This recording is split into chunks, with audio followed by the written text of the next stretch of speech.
Bueno, pues buenos días y muchas gracias. Gracias, en primer lugar, a esta Facultad de Educación y Trabajo Social. Gracias a Luis Carlos, a su vicedecano, que nos acoge en este magnífico salón de actos. Gracias también a todos vosotros por haber respondido generosamente a la convocatoria que Cáritas Diocesana de Valladolid realiza para acercar de primera mano el informe sobre exclusión social y desarrollo social en Castilla y León. Esta preocupación por la exclusión y el desarrollo social no es nueva para Cáritas ni para la Iglesia. Tenemos que remontarnos al año 1965. Algunos de los que estamos aquí ni habíamos nacido entonces, cuando se constituyó la Fundación FOESA, impulsada por Cáritas Española, para conocer de forma objetiva la situación social en España. Fue pionera en la introducción de la investigación empírica a través de los informes sobre la situación y el cambio social de España. Desde el año 1995 se enfoca en el desarrollo y la exclusión social en España y en las comunidades autónomas. Este octavo informe ha sido construido, elaborado por más de 500 personas. Un equipo de 125 investigadores de 30 universidades y 13 organizaciones de acción e investigación. Un equipo de encuestación profesional de más de 350 personas que, en el caso de Castilla y León, han entrevistado a una muestra representativa de los hogares y la población castellano-leonesa repartida por todo el territorio de la comunidad autónoma. En estas entrevistas que han realizado, han compartido más de hora y media de su tiempo con las personas para conocer a fondo la situación y compartir de manera gratuita la vida cotidiana al servicio de la investigación. El informe FOESA es un relato del momento de incertidumbre en el que nos encontramos y una mirada a nuestra cohesión social para analizar cómo vivimos y reaccionamos ante la gran recesión, cómo estamos enfocando la salida y cuáles son las consecuencias de la crisis en este tiempo de poscrisis que podríamos llamar. Hoy, en el 2020, ya no vivimos en una situación similar a la que vivimos en el 2007, antes de la crisis. Vivimos en un momento de cambio social. Citando palabras del mismo informe, con esto ya termino, vivimos en una sociedad desvinculada, en la que cada vez es más difícil hacernos cargo de los que se quedan atrás, y por ello necesitamos revincularnos, y la construcción de la comunidad tendrá un papel esencial. Este informe pretende ayudarnos al cambio, a la construcción de esa comunidad que entre todos estamos llamados a hacer que cada día sea un poquito mejor. El esfuerzo que mis cuerdas vocales está haciendo por sacar adelante esta presentación inspiraría al pintor Munch en su obra El Grito. Esta obra de finales del XIX podría ser también un icono de otros miles de gritos sufrientes que hemos visto y escuchado, quizá a lo lejos, quizá de cerca, de una gran parte de la humanidad en el siglo XX y también en nuestro siglo. Pero fijaos, el Diccionario de la Lengua Española, cuando define grito, da también una acepción que me sirve para introducirnos en el tema de hoy. Dice, grito es el chirrido de los hielos de los mares glaciares antes de quebrarse. Puede ser una imagen para hacer algunas lecturas de la realidad de la actualidad. El grito provoca la brecha y en nuestro tiempo se ha agudizado. Frente a una minoría que vive en la inclusión, la sociedad excluida y vulnerable. Ante el grito de los descartados, la humanidad tiene el apremio de las profundas brechas de desigualdad que a veces son visibles y palpables, y otras invisibles, pero igualmente infranqueables. Hoy vamos a acercarnos a la realidad desde los datos que nos aporta la encuesta sobre integración y necesidades sociales 2018. Y lo vamos a hacer en forma de relato del que no voy a hacer spoiler, para que sea Guillermo quien nos muestre la realidad que es. Guillermo Fernández Maillo lleva más de 30 años dedicado a la intervención social y específicamente a trabajar en ámbitos de exclusión, siempre desde Cáritas. Profesionalmente es sociólogo, trabajador social y máster en dirección y gestión de organizaciones sociales. En la actualidad se encuentra vinculado al equipo de estudios de Cáritas Española y al comité técnico de la Fundación Foessa, que me piden, recuerda que la Fundación Foessa es la Fundación de Estudios de Sociología Aplicada. Dice de él mismo que después de muchos años de vida profesional en relación directa con las personas en situación de exclusión, tengo el privilegio de poder dedicarme de un tiempo a esta parte al análisis de las causas profundas de lo que tantas veces no comprendía le sucedía a las personas que he tenido la fortuna de conocer. Es el responsable y coordinador del proyecto del 8º informe sobre exclusión y desarrollo social en España y de los informes sobre los niveles de integración y necesidades sociales en cada comunidad autónoma de nuestro país.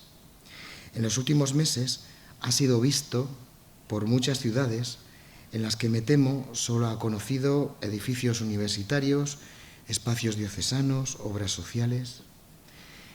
Pues muchas gracias, Guillermo, por tu presencia y te escuchamos con atención. Buenos días a todas, a todos, y muchas gracias por querer compartir esta mañana aquí con nosotros en torno a este tema que para nosotros es casi una obsesión, ¿no? El análisis social de nuestro país, de lo que nos sucede.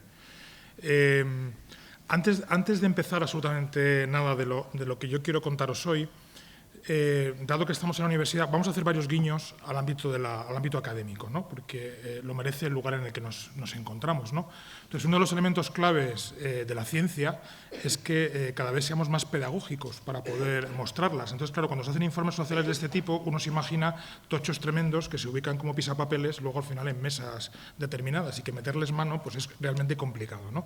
Entonces, desde la Fundación siempre hemos sido conscientes de que o pedagógicamente desarrollábamos todos estos conocimientos o difícilmente pueden llegar a cada vez más personas, ¿no? Entonces, bueno, vamos a empezar, antes de entrar en contenidos, con un pequeño vídeo. Es uno de los muchos materiales que dentro de la web de la Fundación podéis encontrar vinculado al informe, donde hay vídeos, hay resúmenes, hay aplicaciones de análisis de datos, hay muchísimas cuestiones, hay infografías, hay muchísimas cuestiones que podéis utilizar para el análisis de lo que vamos a hablar hoy. Entonces, vamos a empezar sin más dilación con una de estas herramientas y que va a dar un poco el tono de algunas de las cuestiones que a mí me gustaría abordar hoy con vosotros.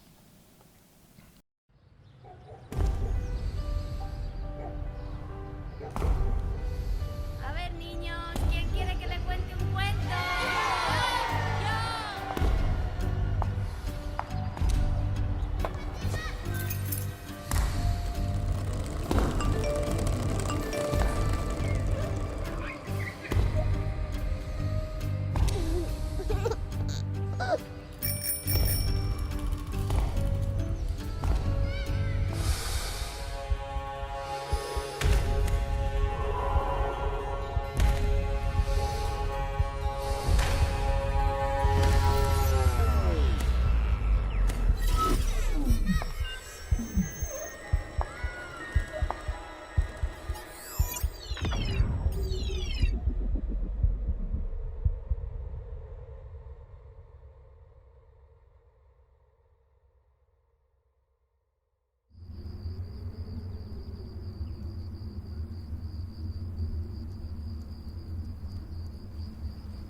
Bien, en la presentación decían que yo decía a mí mismo que he tenido la suerte de intentar estudiar las causas profundas de lo que nos sucede, ¿no? Detrás de ese vídeo hay algunos de los elementos que hemos abordado de forma transversal en el conjunto del proyecto, porque el proyecto es mucho más que los datos de lo que sucede en Castilla y León. Es un relato de lo que está sucediendo en nuestro país y en el conjunto de los países desarrollados, ¿no? Y muchas de las cosas son aplicables también aquí a esta región, aunque aquí pueda haber ciertas particularidades que vamos a también un poco desvelar hoy, que algunas son conocidas y a lo mejor otras son menos conocidas, ¿no? Este vídeo un poco intenta trasladar, por un lado, la idea de brecha social. O sea, en qué medidas se están produciendo a través de una serie de nuevos riesgos sociales o viejos riesgos que están mutando, que están cambiando, un conjunto de brechas que nos preocupan hasta el punto de pensar que nos encontramos en un momento de encrucijada, en el cual estamos a tiempo de revertir muchas situaciones. Esa persona que se acerca al precipicio, de alguna manera no cae, no acaba de caer, pero se enfrenta a tomar decisiones. Tenemos los diagnósticos bastante claros, los diagnósticos son compartidos.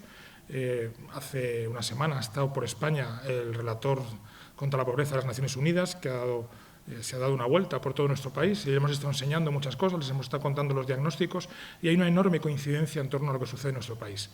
Lo que no hay coincidencia es en relación a qué hay que hacer y a cómo hay que acometerlo, ¿no? Y quizás ese sea el siguiente paso de la tarea, ponernos de acuerdo no tanto en los diagnósticos, sino más en los cómo hay que acometer esa cuestión. Entramos un poco en el conjunto del proyecto en ese asunto y luego, si queréis, en el debate podemos dialogar un poco en torno a ello, ¿no? Entonces, por un lado, esa idea de brecha, ¿no? Y por otro lado, una idea que también nos preocupa enormemente y es algo que se viene produciendo de forma repetitiva cada vez que hay una crisis y cada vez que hay una recuperación.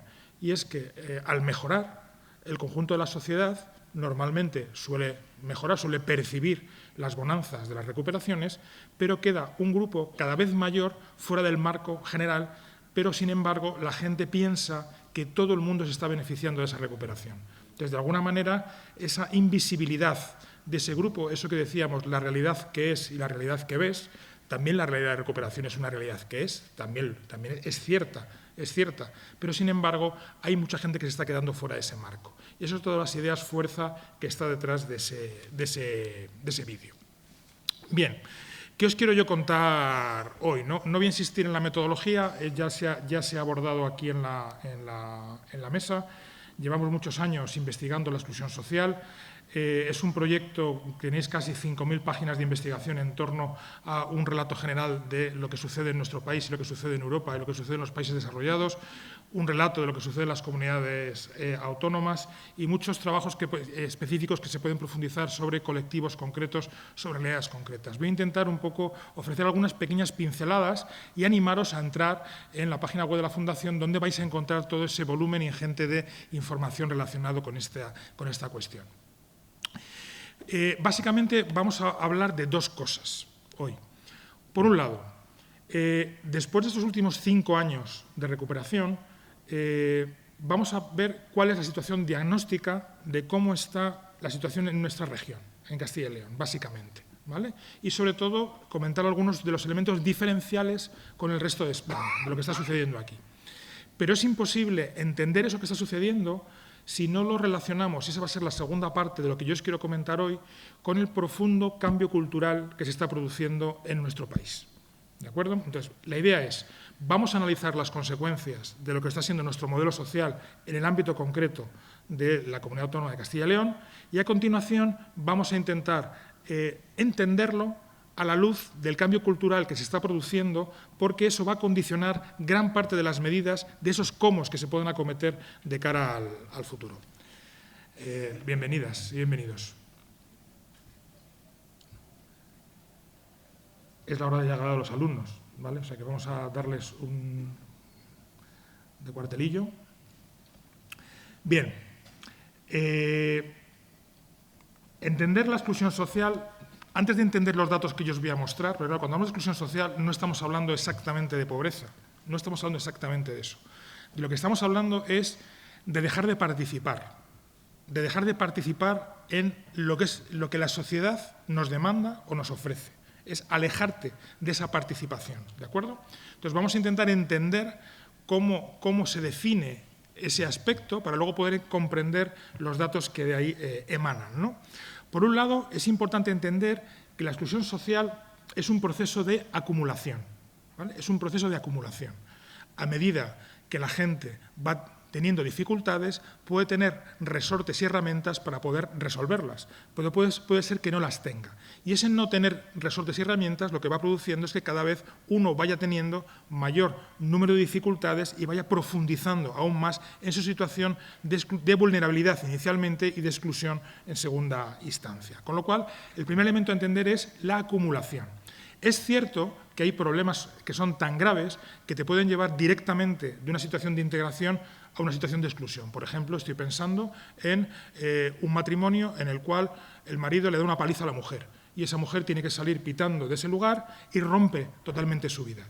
Probablemente ese elemento pueda colocar a esa mujer en un momento de exclusión de una forma rápida. Es verdad que si tiene resortes a su alrededor, protección social, apoyo familiar, trabajo, etcétera, etcétera, ese cambio pueda ser minimizado y no tenga por qué acabar saliendo del espacio de la integración. Pero es verdad que existen situaciones concretas que te pueden llevar de un salto a la exclusión social. Pero lo normal es que se produzca a través de un proceso de acumulación continuo y procesual.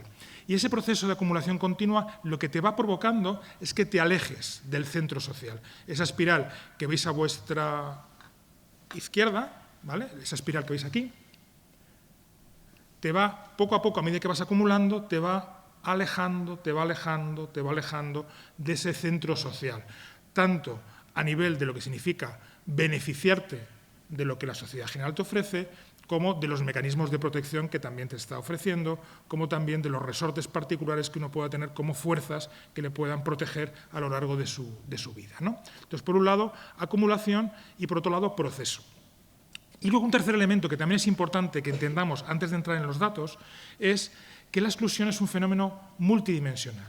Es decir, uno llega a la exclusión fruto de cientos de circunstancias, de miles de situaciones. No es solamente el elemento monetario. El elemento monetario es importante, ¿cómo no? Que si uno tiene dinero puede satisfacer muchas necesidades de la vida. Probablemente el elemento monetario pueda condicionar aproximadamente casi el 60% de los casos de las personas que están en exclusión social.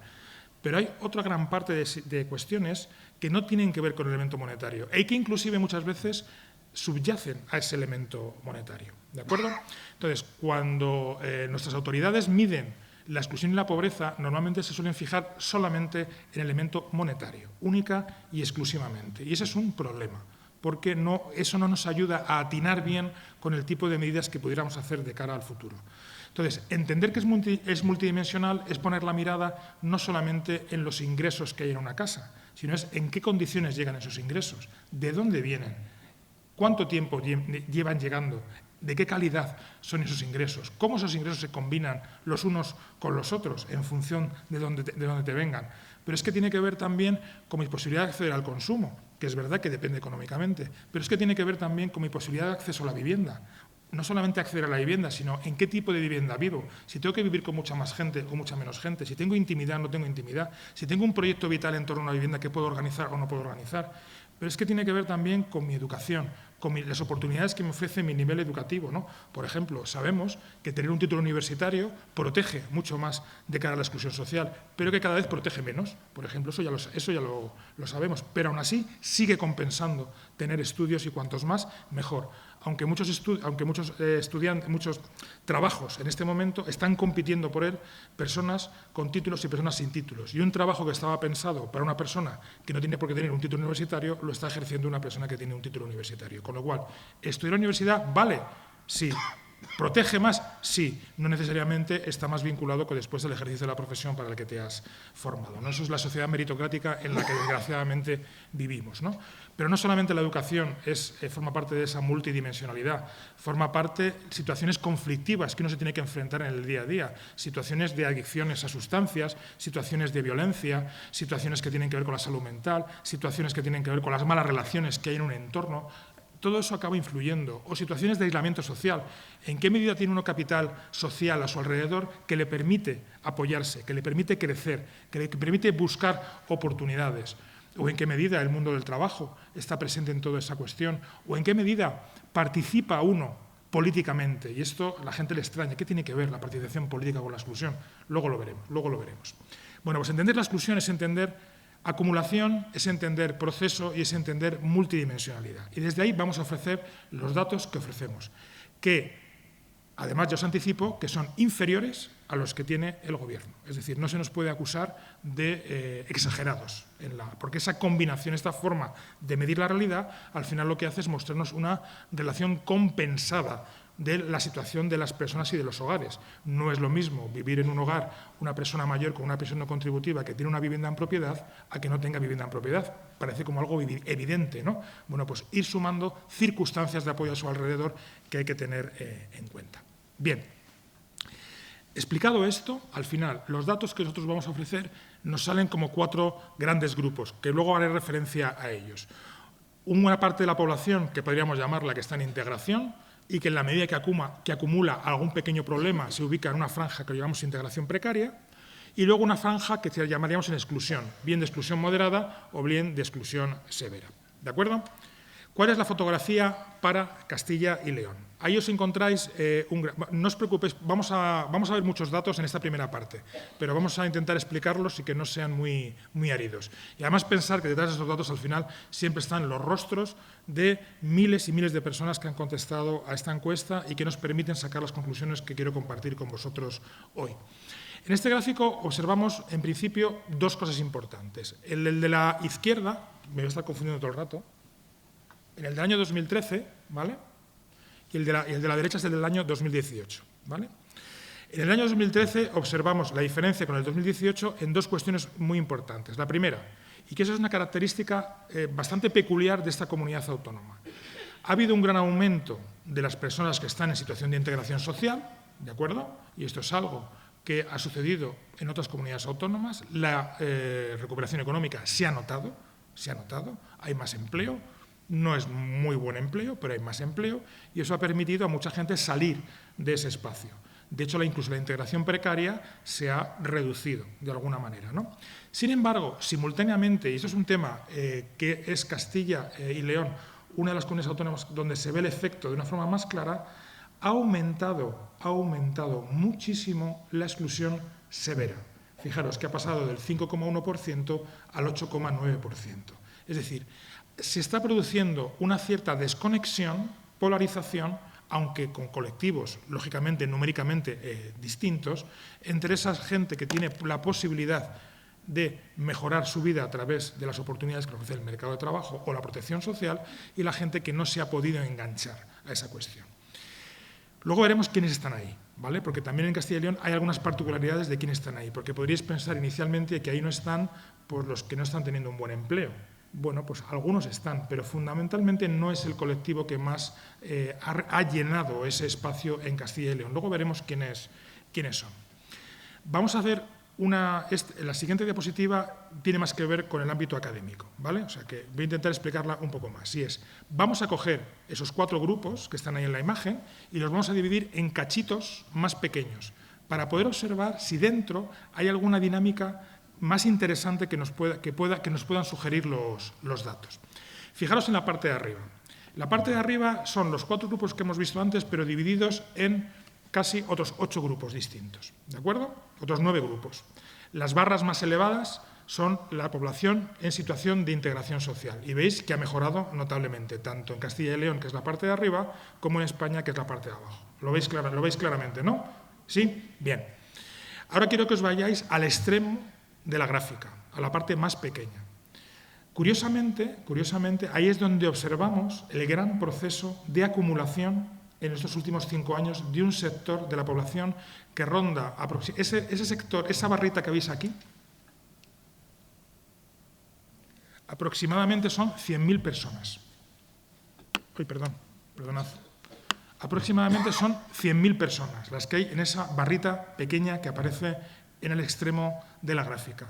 ¿Veis cómo se ha producido ese proceso de tremenda acumulación en un sector cuantitativamente pequeño? Pero claro, cuando se dice 100.000, ya no parece tan pequeño. Yo no sé cuánta gente cabe en el estadio de Zorrilla. ¿Cuánta gente cabe en el estadio de Zorrilla? 20.000. Pues imaginaos 5 estadios llenos de personas. Esas son las personas que estarían en la cola de la distribución de la exclusión social en este momento en nuestra región. ¿De acuerdo? Es un número importante, es un número importante. A nivel general, vuestra posición es una posición buena, siempre lo ha sido. Castilla y León no ha sido nunca una región donde haya predominado la exclusión social más grave, ¿no? Es verdad que ahora está empezando a mutar. Entonces, no es tanto que haya aumentado mucho las personas de forma comparada con el resto de comunidades autónomas, sino que lo que ha empeorado mucho son las que están peor. Y en ese sentido, sois una de las comunidades autónomas, luego lo veremos, donde ese factor ha aumentado más en el conjunto del país. Como veis, en esta imagen, España no responde tanto, desde el punto de vista de la exclusión, no responde tanto a esa imagen del norte y el sur, un norte rico y un sur pobre. Es verdad que en términos de renta y en términos de Producto Interior Bruto, esa situación se da de esa manera. España es mucho más, la España norte es mucho más rica y la España sur es mucho más pobre. Sin embargo, en términos de exclusión, el eje no es tanto el río Tajo, como me dicen los compañeros de Extremadura, sería más el eje Tajo-Mediterráneo. Ahí veis que en el eje de la exclusión hay comunidades autónomas tremendamente ricas, como por ejemplo son las Islas Baleares y Cataluña, por ejemplo, dos regiones muy ricas que sin embargo tienen una exclusión social tremendamente elevada, ¿no? Porque cada comunidad autónoma tiene sus propias características, ¿no? Aquí no me quiero extender en este asunto, pero simplemente para que todos lo comprendamos, estoy seguro que muchos de vosotros habéis ido a las Islas Baleares de vacaciones, ¿no? ¿Las conocéis? ¿Habéis ido alguna vez de viajar? En Baleares, ¿qué tipos de personas hay? Los turistas, los que viven allí porque son de allí y los que trabajan para el turismo, ¿vale? Y los que trabajan para el turismo, cuando tienen que buscar una vivienda, van a un periódico que pone balcón 500 euros. Balcón 500 euros. Y las Baleares tienen un tremendo problema con la población que se desplaza a trabajar, que es mucha, que casi a lo mejor es un 20 o un 25% del conjunto de la población de las Islas Baleares, que no tiene ni redes sociales de apoyo, ni tiene posibilidades de acceder al mercado de la vivienda, ¿vale? Entonces, cada comunidad autónoma tiene su característica. La vuestra no es esa, la vuestra es otra y vamos a avanzar para irlas desvelando.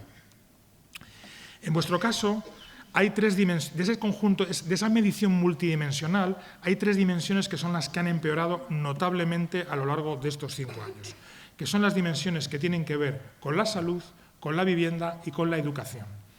¿Qué hay detrás de ese empeoramiento? Bueno, pues básicamente lo que hay es un importante número de personas mayores que se han incorporado a la exclusión social severa.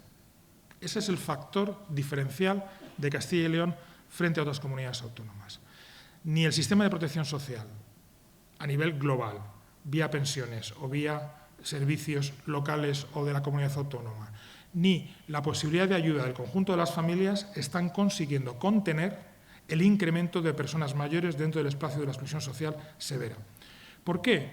No porque hayan cambiado las políticas, en este caso, no porque hayan cambiado enormemente las familias. Bueno, las familias han cambiado, ahora veremos luego por qué. Sino básicamente porque hay no solamente personas mayores con más edad, parece lógico que en 5 años uno tiene 5 años más, el que tenía 85 hace 5 años ahora tiene 90, con lo cual tienen más probabilidad de tener más achaques, más dificultades, sino que es que además hay más personas que hoy tienen 85, muchos más. Las cohortes van aumentando y ese efecto de aumento de cohorte se nos está olvidando. Se nos está olvidando a la hora del diseño de las políticas públicas. Lógicamente, el tema de la vivienda tiene que ver con la falta de accesibilidad al tema de la vivienda general que aparecía en el vídeo inicialmente, pero en el caso de Castilla y León tiene que ver con otro factor. Tiene que ver con el deterioro que muchas viviendas están teniendo. El deterioro, sobre todo en los ámbitos más rurales, de las viviendas de las personas mayores, porque no tienen dinero, no tienen fondo para poder mejorarlas, con lo cual poco a poco se van deteriorando. Y es la casa en propiedad de toda la vida, pero una casa que cada vez tiene más humedades y tiene más impactos en la salud de las propias personas mayores. Y en tercer lugar, la educación, ¿por qué ha aumentado? No por el tema o la dificultad de la inserción o el nivel educativo que puedan tener los jóvenes ahora mismo en Castilla y León, sino porque al haber entrado más cohortes mayores en la exclusión, su nivel educativo es mucho más bajo. es mucho más bajo, con lo cual ese factor ha tendido a crecer. ¿De acuerdo? Y ese es el elemento diferencial, uno de los elementos diferenciales. Segundo elemento diferencial de Castilla y León, y esto también es otro, este sí que es un guiño claramente aquí al que yo os invito a los estudiantes. Cualquier investigación social tiene que proponer nuevos horizontes en la investigación. Y esta gráfica que os ofrezco a continuación es un nuevo horizonte. Nosotros, las barras que aparecen abajo, corresponden al dato que os he ofrecido antes de ese 8,1% de personas en situación de exclusión social en Castilla y León, que es la barra que veis aquí, esa barra. Pero la línea lo que significa es un esfuerzo por haber construido una forma de medir la desigualdad. Porque, sabes, exclusión y desigualdad son cosas distintas. La exclusión es acumulación de dificultades, pero la desigualdad, lo que mide, lo que se ve en la desigualdad es la distancia que hay entre nosotros. No es lo mismo tener muchos problemas y ser muy iguales a tener muchos problemas y ser muy desiguales. No es lo mismo. Son enfoques totalmente de realidad diferentes. Entonces, lo que hemos metido ha sido meter en el mismo paquete de medición todos esos elementos de la multidimensionalidad.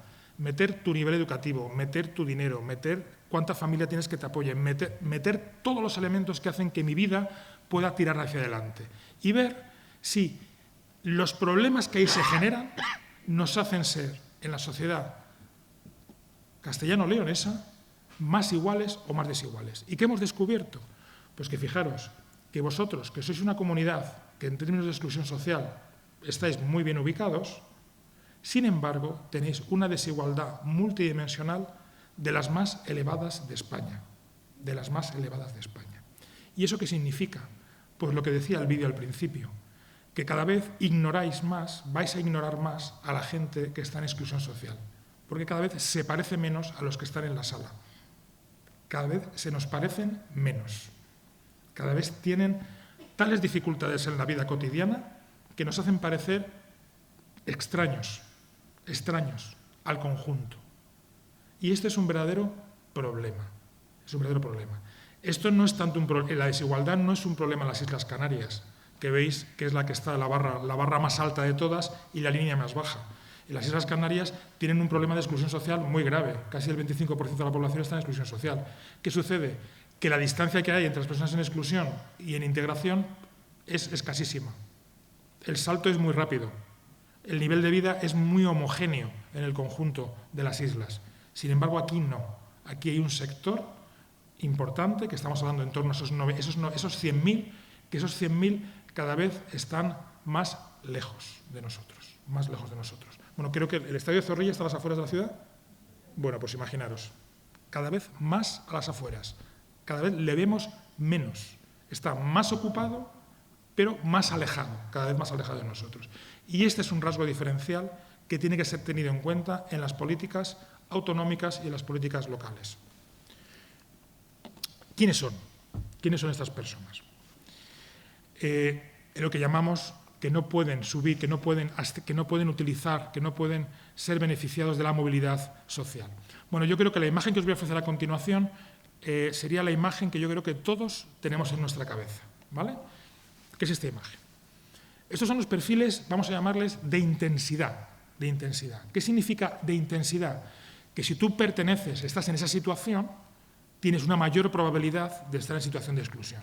Entonces, ¿cuáles son los perfiles de mayor probabilidad de estar en exclusión en Castilla y León en este momento? Bueno, pues si eres mujer, si eres una persona inmigrante, si eres una familia con niños, si eres una familia monoparental, si estás en desempleo. Bueno, yo creo que esto no extraña absolutamente a nadie. Yo creo que esta es la imagen que tenemos de la exclusión social en nuestra región. Pero fijaros, inclusive fijaros respecto al tema desde el punto de vista del hábitat, la probabilidad de estar en exclusión se da más no tanto en Valladolid, la probabilidad no tanto en Valladolid como en otras ciudades más pequeñas, en Segovia, en Ávila, en Palencia. Es más probable estar en exclusión en esas ciudades que en Valladolid.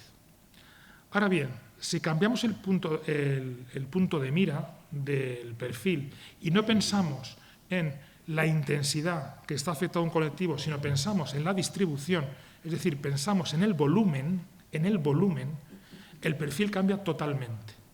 ¿Quién predomina en la exclusión social?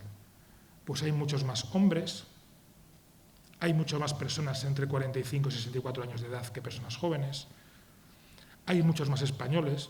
Esto es algo absolutamente... Este es el ejemplo que yo creo que lo va a hacer entender. Ser inmigrante en Castilla y León, los inmigrantes lo tienen mucho más complicado. Ahora son muy pocos. Solo es 1 de cada 10 de las personas que están en el espacio de la exclusión. Los otros 9 son españoles, son de aquí. No es lo mismo intensidad que distribución. Y esto es muy importante tener en cuenta a la hora de diseñar las políticas públicas, porque al final tienes que encontrar cuál es el pack que tú quieres diseñar en tu política. ¿Qué quieres ir? ¿Hacia a quién le afecta más o a cuántos más están afectados? ¿Qué queremos hacer? Por ejemplo, en las políticas sociales de nuestro país, la respuesta es fácil. ¿A cuántos más? ¿Quiénes son cuántos más? Los pensionistas. Nos gastamos 1/3 del dinero del presupuesto nacional en pensiones, con lo cual hay una decisión de tipo cuantitativo, y eso genera unos efectos, ¿de acuerdo? Y se invierte mucho menos, pues, en colectivos concretos que pueden tener una intensidad en la exclusión social, por ejemplo, en la comunidad gitana, por ejemplo, que tiene unos niveles de exclusión social elevadísimos, pero son cuantitativamente muchos menos, de forma comparada, ¿de acuerdo? ¿Veis un poco la cuestión? O sea, los datos nos van a servir para poner en su sitio intensidad y distribución. ¿Y qué política? ¿Para qué intensidad? ¿Qué política? ¿Para qué distribución? Ese es un poco el reto de nuestros gestores y de nuestros políticos a nivel general, local y autonómico. Vamos a ver algunos de estos... Vamos a poner algunos ejemplos. No quiero aburriros mucho con el mundo de los datos, pero sí es bueno ver algunos ejemplos. El proyecto del informe FOESA va relatando algunos de los grandes riesgos sociales, cómo van mutando, cómo van cambiando y cómo nos vamos enfrentando a ellos, ¿no? Vamos a pasar ahora a comentar algunos datos de algunos de estos riesgos que nos tenemos encima de la mesa. Los primeros relacionados con los ámbitos de la desigualdad, ¿no? Desigualdad en torno a la desigualdad de renta, desigualdad en torno a la desigualdad del empleo, desigualdad en torno a la vivienda. Vamos a ver, en primer lugar, algunos elementos, algunos datos de cómo está evolucionando Castilla y León en este asunto. Un elemento importante en Castilla y León, la pobreza severa, en términos monetarios, está aumentando. Está aumentando. O sea, es decir, esas 100.000 personas de la cola de la distribución, uno de los problemas que tienen es que cada vez tienen menos ingresos. Cada vez hay más gente con menos ingresos en ese espacio. Veis que ha pasado del 3,6% al 4,6% en estos últimos 5 años. La mitad de la gente que está ocupada, que está en el espacio de la exclusión, está trabajando.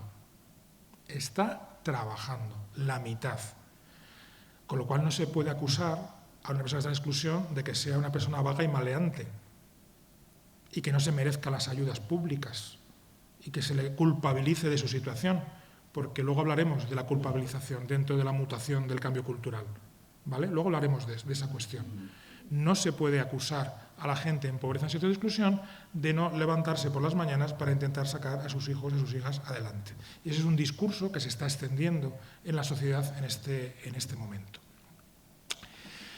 Otro dato que tiene que ver con esto de la desigualdad y que también investigamos es en qué medida la deuda que tienen las familias impacta o no en sus posibilidades de estar dentro de ese espacio de la exclusión. Y un elemento diferencial en Castilla y León es que esa gente, esos 100.000 que están en esa situación de exclusión social, que es más grave que en otras comunidades autónomas, ¿dónde se ve esa gravedad? Cuando les preguntamos sobre cuáles son tus posibilidades de hacer frente a tus deudas. Y aquí, fijaros que casi el doble que lo que da en el resto de España tendrían dificultades de acometer esas deudas que han obtenido para poder obtener dinero para poder sobrevivir en el día a día. Con lo cual, tenemos que esas personas en situación de exclusión, aquí vemos un ejemplo de su gravedad comparada con otros territorios. O, por ejemplo, si ponemos la mirada en el ámbito residencial, hemos descrito dentro del conjunto del informe dos situaciones prototípicas, ¿no?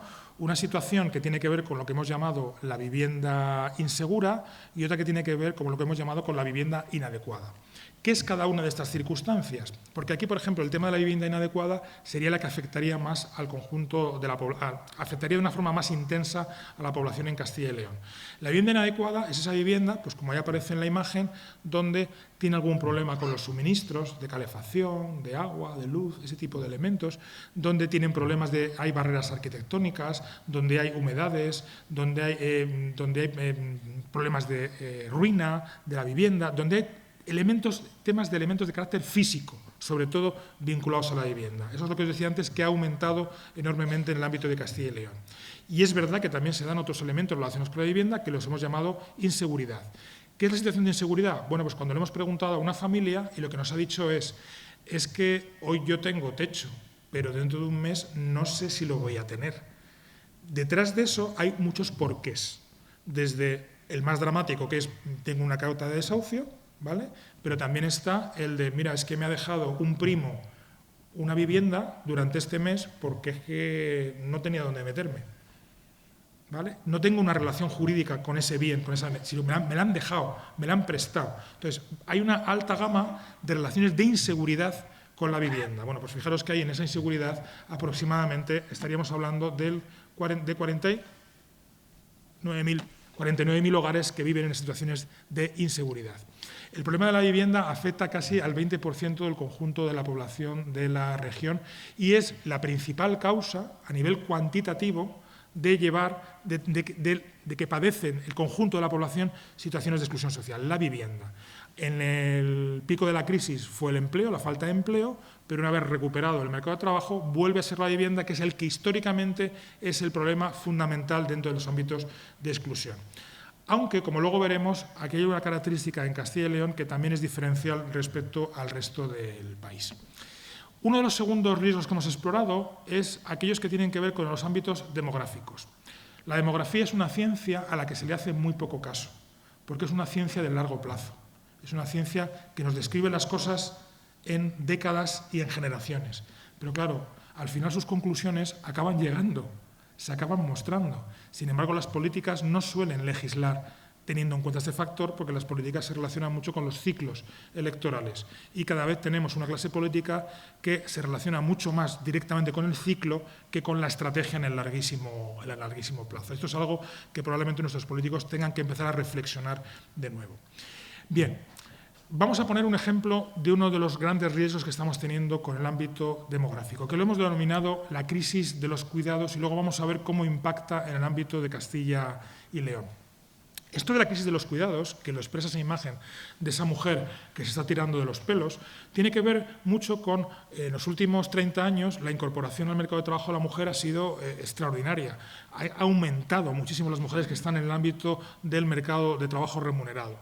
Y eso que ha generado una tensión porque si tradicionalmente la mujer era la que desarrollaba el cuidado en el hogar, ese cuidado no se ha visto complementado por los hombres. En este momento estamos hablando de que, por ejemplo, en el ámbito de las personas mayores y la dependencia, el 80% de los cuidadores son mujeres y el 20% son hombres. Y si hablamos del ámbito de la infancia, el 97% son mujeres y el 3% son hombres. Con lo cual, esa tensión en el ámbito del cuidado se ha trasladado básicamente al estrés un estrés de género, un estrés en las mujeres, clarísimamente. Entonces, claro, ¿qué sucede cuando ese estrés se está produciendo? Surge ese fenómeno de la crisis de los cuidados porque cada vez es más necesario que en un domicilio entren 2 ingresos, como mínimo, para poder sobrevivir.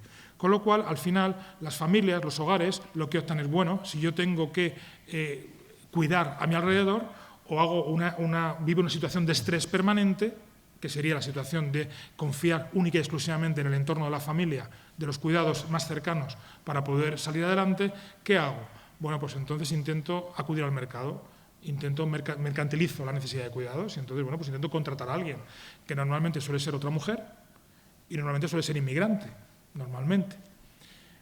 Entonces, bueno, pues mercantilizar los cuidados está bien. Bueno, pues tiene pros y tiene contras. Tiene el pro de que bueno, va a ser un gran nicho de empleo el mundo de los cuidados. Un nicho de empleo de momento cutre, porque claro, los cuidados no se valoran igual que poner un ladrillo. ¿Por qué cuidar a una persona vale menos el trabajo hora que poner un ladrillo o poner una ferralla? ¿Por qué vale distinto? ¿Quién decide eso? Bueno, pues de momento la sociedad ha decidido que valen distintos. Con lo cual, de momento, va a ser un nicho de empleo en expansión, pero un nicho de empleo cutre y malo, mientras no cambien las tornas en torno a esta cuestión. Pero claro, solamente va a poder acceder a esa respuesta, el que tenga dinero. Solamente el que se lo pueda permitir. De hecho, estamos observando un fenómeno de despatrimonialización de las personas mayores en este ámbito.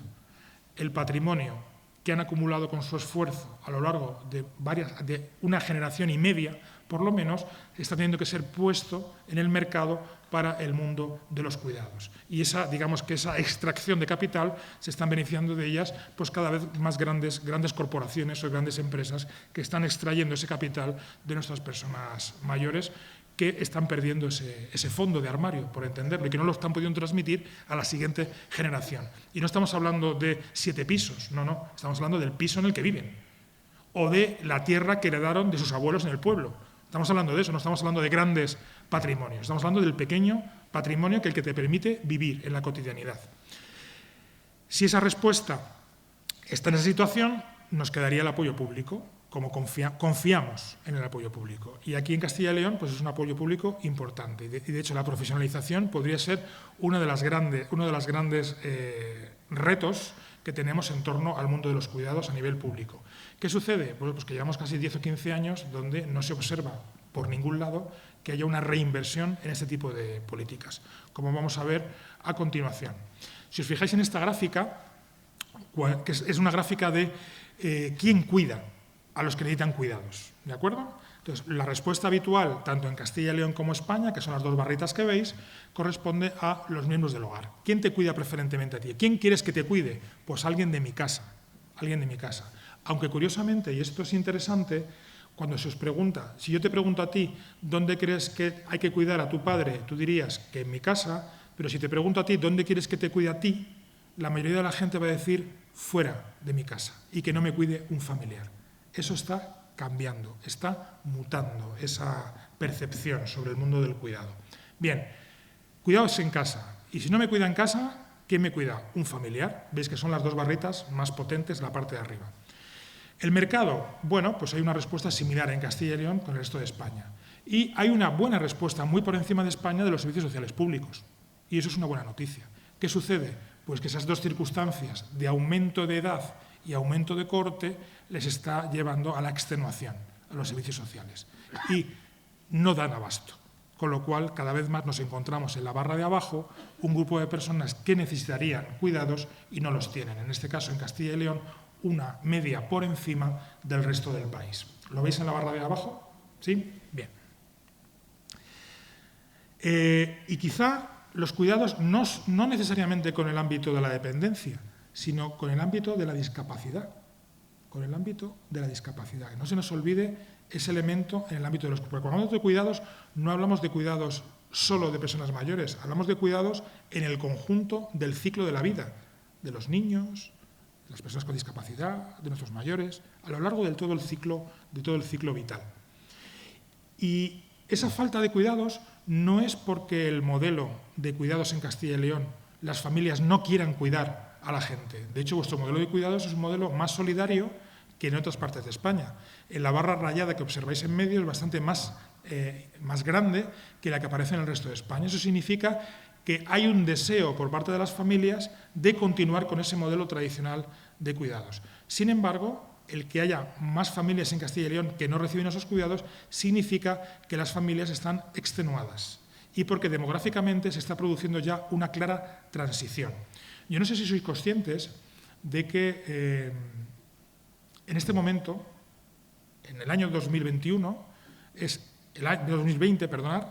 la época de la historia de la humanidad donde más gente compartimos con otras generaciones. Compartimos tiempo con abuelos, bisabuelos, nietos, primos, tíos. Hay muchísima familia a nuestro alrededor. De hecho, ¿vosotros habéis visto Juego de Tronos? Sí. ¿En Juego de Tronos salían abuelos? Probablemente sí, pero era mentira. Porque en aquella época uno a los 30 años estaba muerto.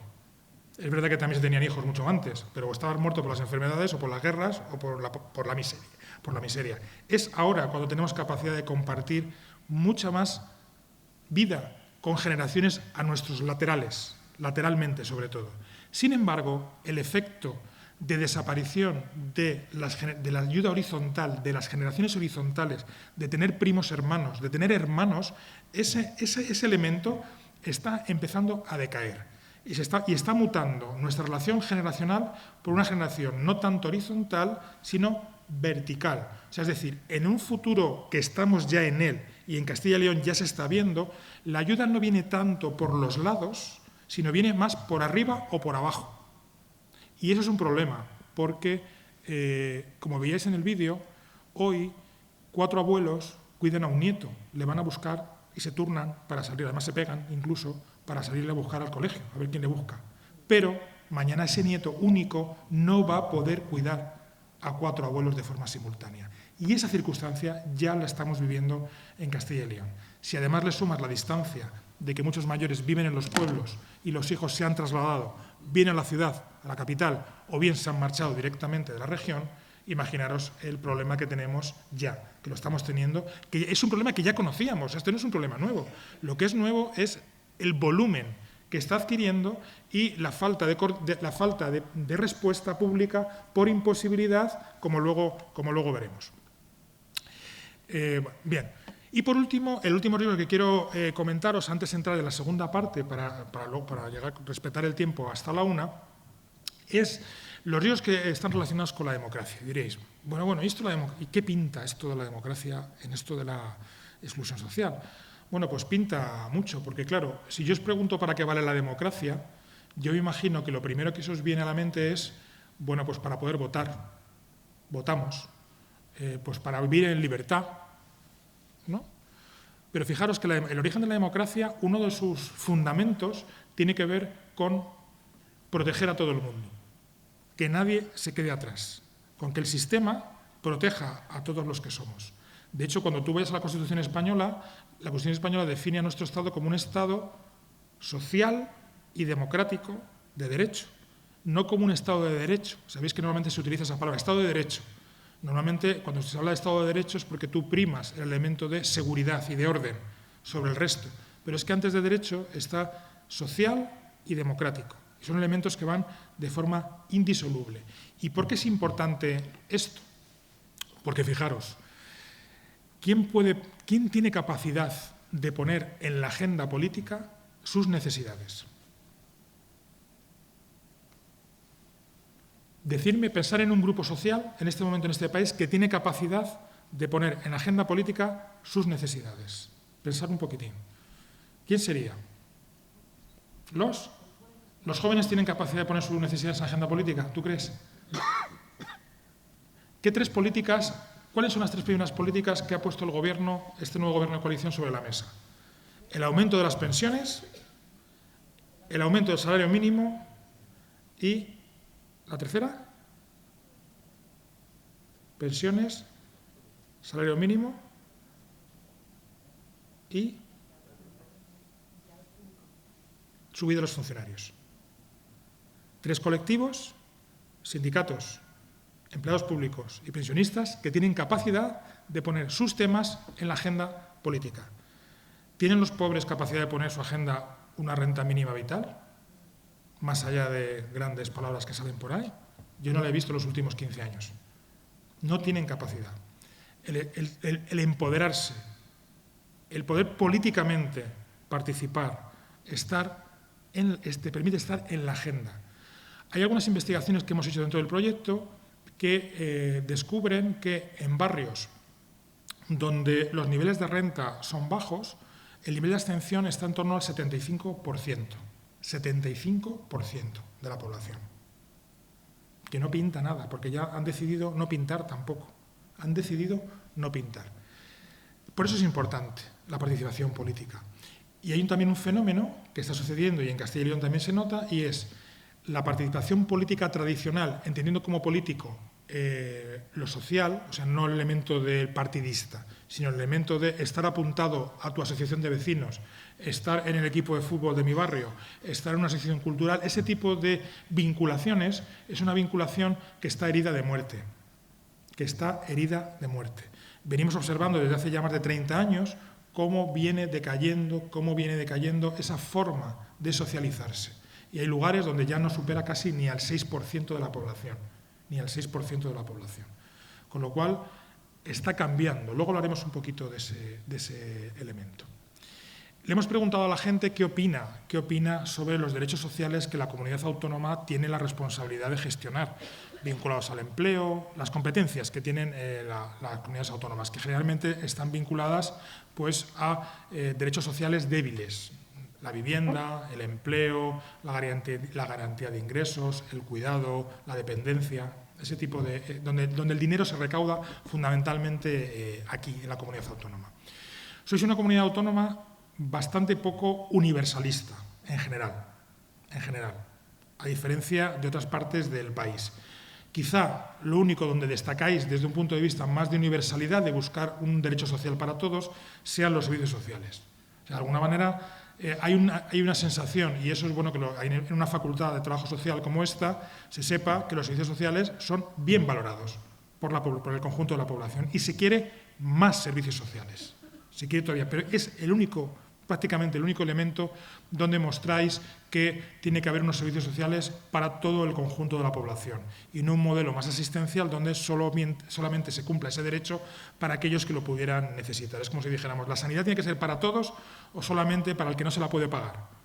Hemos decidido que para todos, pero cuando hablamos de determinados derechos, otros derechos más soft, más suaves, más light, en este caso en Castilla y León tenéis una opinión bastante poco universalista en general.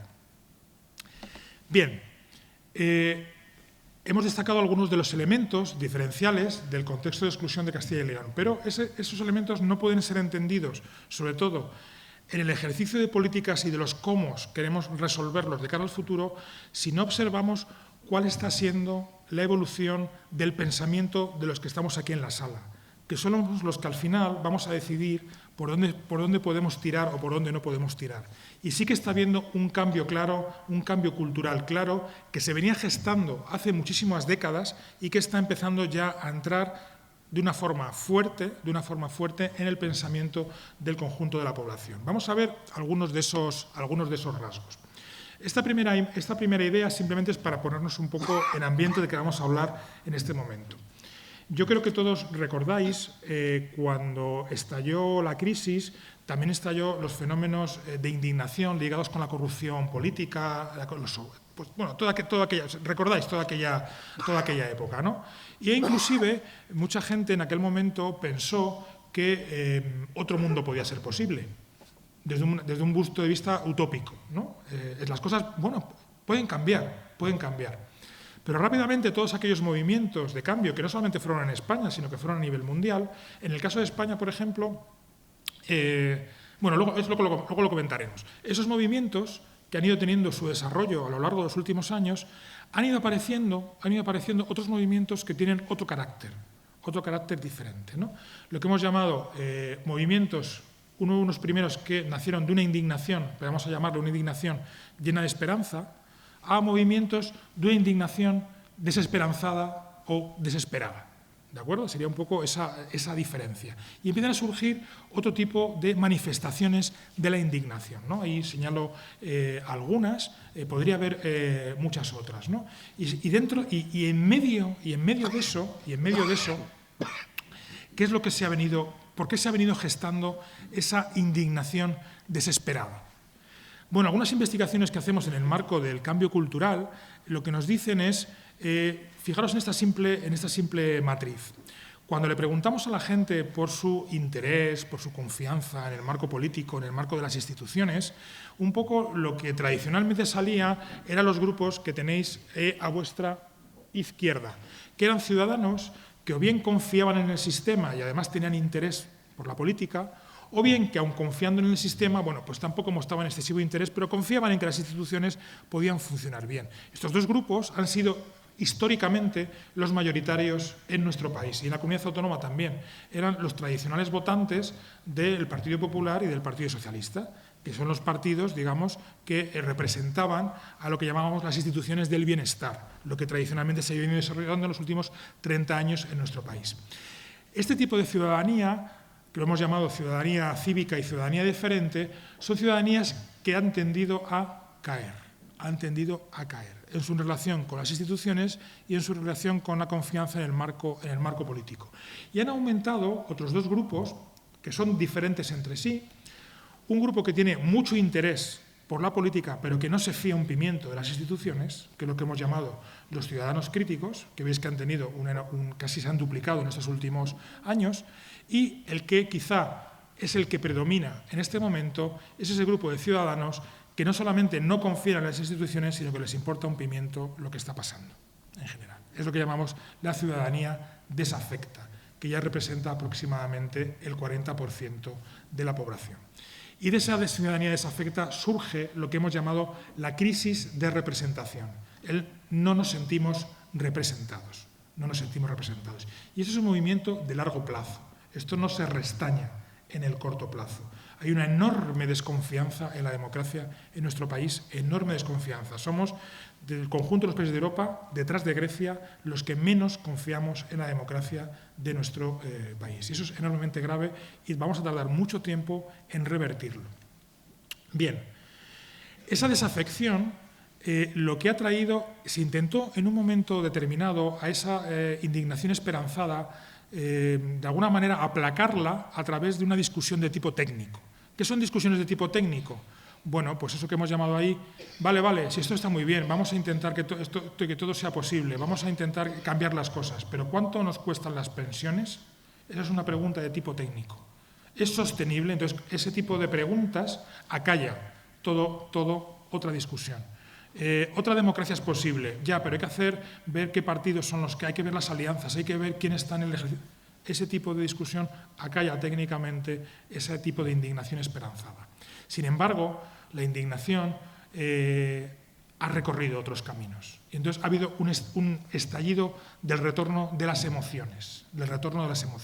Entonces, ese movimiento de indignación desesperada, de indignación desesperanzada, ha puesto sobre la mesa un montón de emociones que estaban larvadas y que las democracias liberales la habían ignorado. ¿Habéis oído esta palabra de democracia iliberal? ¿La habéis escuchado en alguna ocasión? Son democracias que son aparentes democracias, pero son autoritarias en su fondo, ¿no? Pues, por ejemplo, lo que está sucediendo en Hungría, lo que está sucediendo en Polonia, ¿no? Ese tipo de situaciones, ¿no? Cuando una democracia ignora las emociones, surgen ese tipo de circunstancias. Y las democracias liberales, como la nuestra, como la que nos encontramos, ha ignorado históricamente las emociones de la gente, las identidades, los elementos de lo que sentíamos la gente en las tripas. Y entonces empiezan a surgir esos ismos, ¿no? Los nacionalismos, los machismos, la islamofobia. En el fondo, el miedo, que es el gran elemento que nos está afectando. Voy a hacer aquí algunas recomendaciones de lectura, sobre todo pensando en nuestros estudiantes de la universidad, ¿no? Que yo creo que son libros que no tenéis que dejar de acercaros a ellos para comprender este profundo cambio cultural y que va a afectar al desarrollo de las políticas públicas. Aquí dos recomendaciones. Este elemento que llamamos un mundo sin hogar. Un mundo sin hogar significa quiénes son los perdedores y quiénes son los ganadores del cambio cultural. Quiénes han sido capaces de adaptarse a esta revolución neoliberal que llevamos viviendo 40 años y quiénes no han sido capaces de adaptarse. Eso lo vais a encontrar en ese libro fantástico que se llama La construcción social de la realidad, que es un clásico dentro del ámbito del estudio de la sociología, que si no os han mandado a estudiar lo deberíais leer indefectiblemente, porque os va a explicar perfectamente el significado de ese cambio de la modernidad y cómo muchas personas se sienten fuera de este marco de revolución neoliberal que se ha provocado.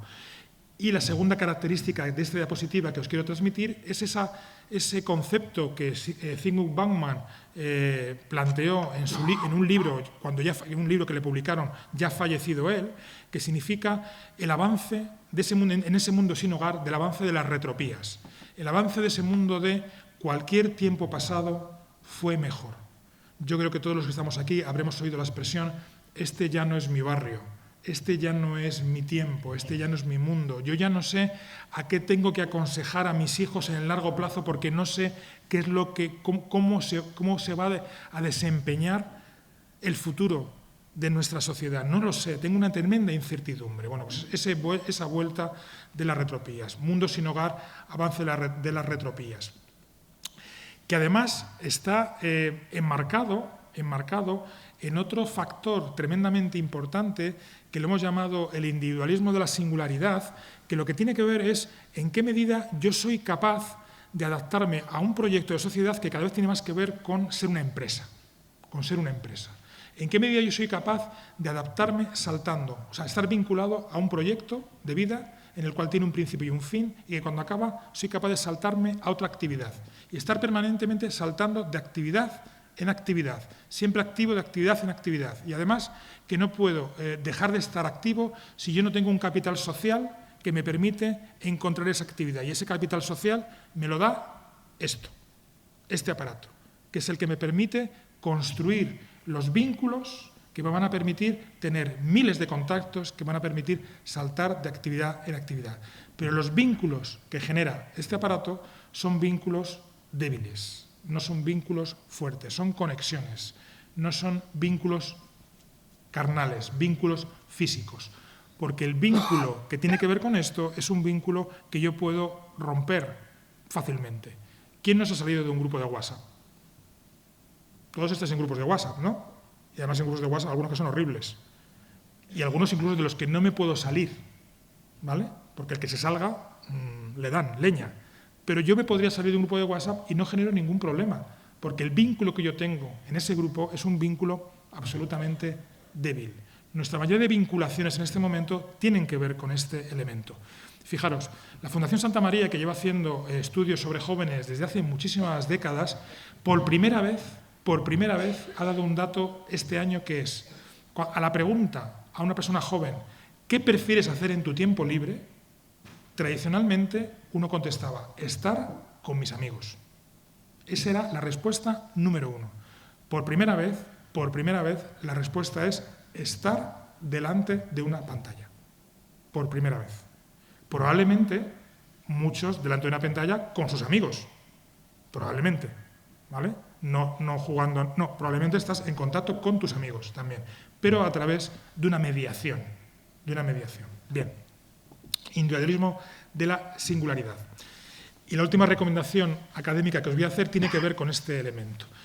Ese miedo, esos particularismos, al final acaban brotando en lo que hemos llamado la penalización de las políticas positivas. Y lo voy a contar a través de una historia de ese libro que aparece en pantalla, que os recomiendo encarecidamente que leáis, que parezco que soy el representante de esta autora aquí en España. Es una socióloga norteamericana que se dedica a estudiar las emociones humanas. Estudia las emociones, cómo cambian las emociones. Entonces, esta mujer, para que os hagáis, os voy a describir el perfil. Imaginarosla físicamente como Hillary Clinton. Es una mujer demócrata, de raza blanca, en Estados Unidos es importante la raza, ya mayor, tiene 70 y pico años, vive en California, un estado muy rico, está vinculada a una universidad que se llama Berkeley, que es famosísima. Es una progre, con posibles, ¿vale? Esta mujer progre con posibles un día dice, no entiendo cómo hay conciudadanos de mi país que siendo pobres votan a opciones políticas que van en contra de ellos, que votan a Donald Trump, por ejemplo, ¿vale? No lo entiende. Y entonces decide hacer lo que ella llama un viaje a la empatía. Voy a hablar con esas personas. Y durante 5 años viaja a una zona de Estados Unidos donde las grandes petroquímicas que estaban ubicadas a lo largo del río Mississippi habían contaminado todo el río en los últimos 30 años y habían cambiado la forma de vida de la gente que vivía en esas riberas. En esas zonas vivían mucha gente pobre, afectada por problemas de salud, problemas medioambientales, pero votantes de este tipo de opciones políticas. Y durante 5 años viaja, establece conversaciones con ellos, hace amistad, hace relación para intentar comprender cuál era la emoción que estaba ahí, qué estaba pasando ahí. Hace un viaje a la empatía. Por no haceros un spoiler de todo el libro, porque yo os lo recomiendo, es un libro, no es una novela, ¿vale? Es un ensayo de investigación, pero que os recomiendo porque es muy entretenido. Esta mujer al final nos dice 2 cosas. Primera, la diferencia que yo tengo, la diferencia que hay entre ellos y yo, no existe. Porque a los dos nos preocupa lo mismo, que es qué va a ser de nuestros hijos. Y segundo elemento, ¿qué les está pasando? Y lo refleja con una metáfora. Ella dice, imagina, es una metáfora de Estados Unidos, pero ponerla aquí en España. Imaginaros una fila de hombres blancos subiendo en perfecto orden una montaña. Porque saben que si suben en orden la montaña, respetan su sitio y además la van subiendo progresivamente, cuando lleguen arriba de la montaña, lo que van a ver es que han cumplido el sueño americano, han triunfado. Pero en ese camino, en ese estar en esa fila, esos hombres blancos empiezan a observar que por derecha y por izquierda hay gente que se les va colando en la fila. ¿Quiénes se les cuelan? Mujeres, negros, discapacitados y hasta pelícanos pardos. Y es el sentimiento que surge en esa fila, en ese momento, el que les hace pensar, yo antes que ellos, yo tengo derecho antes que ellos, porque yo he hecho lo que me han dicho que tenía que hacer. ¿De acuerdo? Ese sentimiento es el que está hoy, en este momento, condicionando enormemente el desarrollo de las políticas públicas en este país. Hay una pelea de fondo en torno a cómo resolvemos este sentimiento y esta emoción. Porque la gente no quiere perder su posición social. Tiene un enorme miedo a perder su estatus. Y en este momento, la gente que está más abajo ya ha perdido totalmente su estatus porque estamos observando que la transmisión intergeneracional de la pobreza y de la exclusión se ha duplicado. Son gente que ya no tiene miedo a la pérdida de estatus porque no tiene estatus. En un contexto donde venimos observando una enorme fatiga de la solidaridad o una enorme fatiga de la compasión, de ese sentimiento básico de sociabilidad. Si tú le preguntas ahora a la gente, ¿estarías dispuesto a ayudar igual que ayudaste hace 5 años? La mitad de la población española te dice que no. Y además observamos una mutación de cómo hacemos la solidaridad, de una solidaridad más practicada a una solidaridad más declarada. ¿Qué significa esto? Aumenta cada vez más la solidaridad del Change.org, pero desciende la solidaridad donde yo estoy al lado, en contacto con la persona que podría necesitar de esa solidaridad. Está mutando el ejercicio de la solidaridad y eso va a tener un gran impacto en el futuro de las organizaciones, del voluntariado, de la gente que se vincula y cómo se vincula al ámbito de la acción social.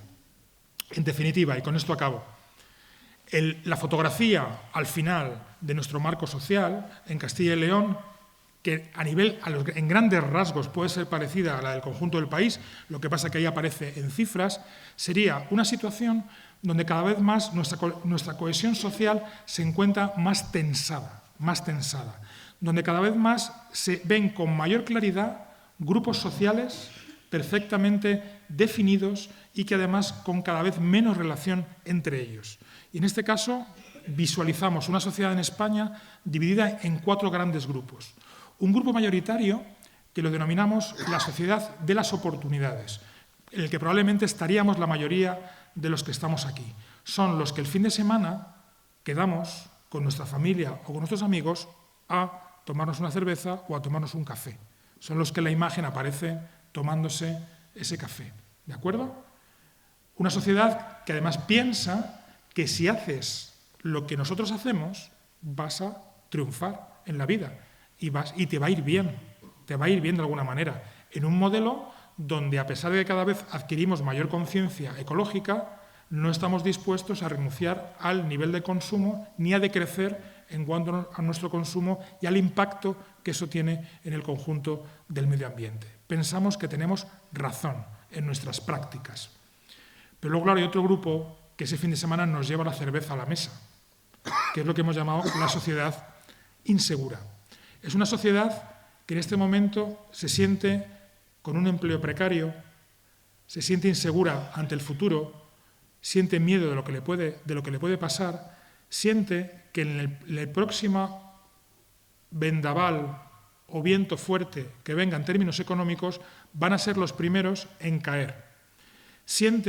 No se ven igual que los que están abajo del edificio o los que están debajo de la imagen, no se ven como ellos, se ven en la sociedad de las oportunidades, pero se sienten cada vez más desconectados y con menos empatía hacia ellos por parte de los que se están tomando la cerveza. Se sienten cada vez que se les tiene menos en cuenta.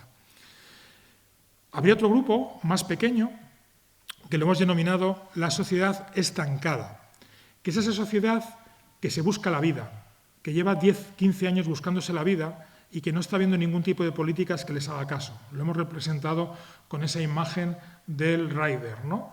De la persona que está vinculada a la economía de plataformas y que a las 3 de la mañana os lleva una pizza a casa, porque habéis decidido tomar una pizza en casa a las 3 de la mañana. Pues hay alguien que la fabrica un jueves a esa hora y hay alguien que la lleva a casa, ¿no?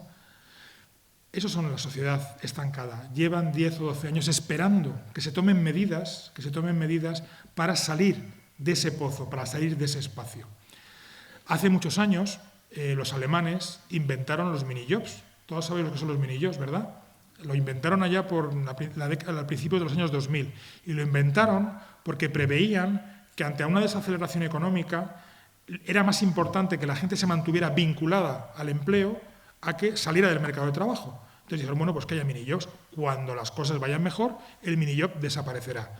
Las últimas investigaciones que se han hecho en Alemania después de 20 años de esa política, lo que dicen es, el que entra en un mini-job no sale de un mini-job.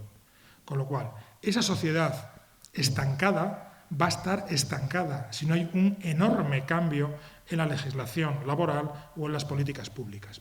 Y por último, el último grupo, y con esto termino, sería lo que hemos llamado la sociedad expulsada. En nuestro caso, en Castilla y León, los 100.000.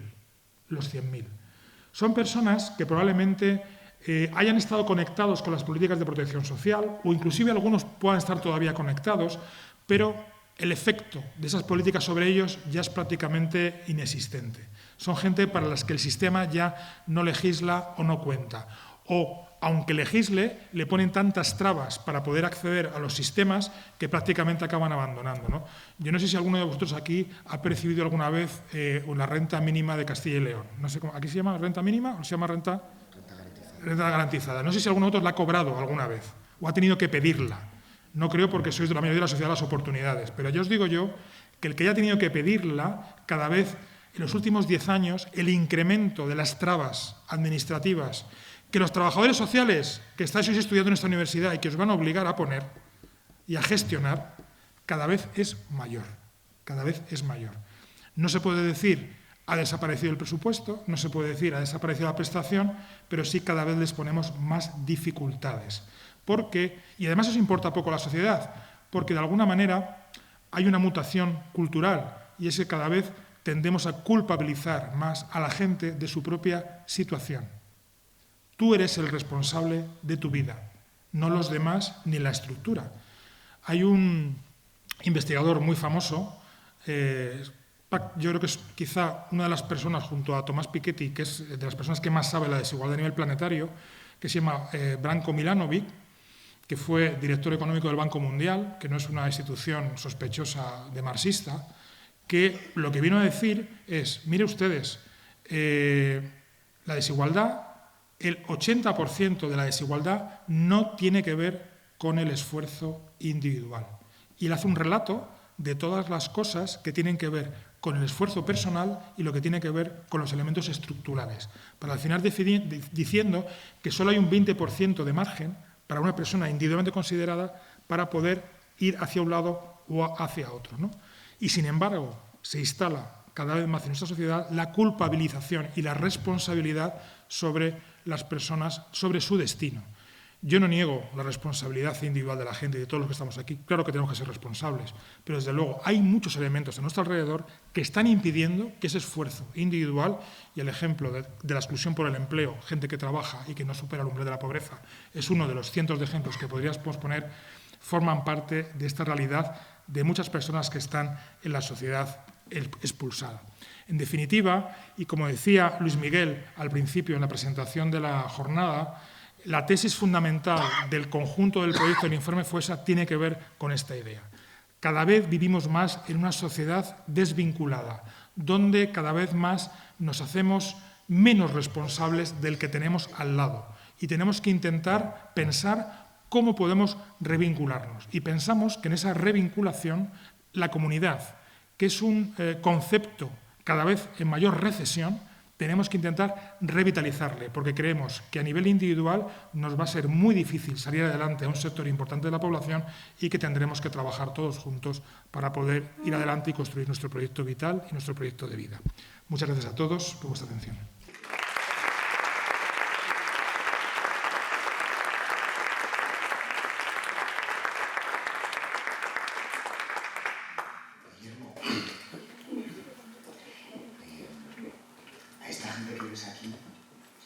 Amigos y amigas, cuando te iban escuchando, yo me fijaba en sus caras, y parecía como que de sus cabezas salieran pensamientos, porque estos compañeros y compañeras, como intuías en tu exposición, pues iban poniendo rostros a los datos que tú has ido relatando, ¿no?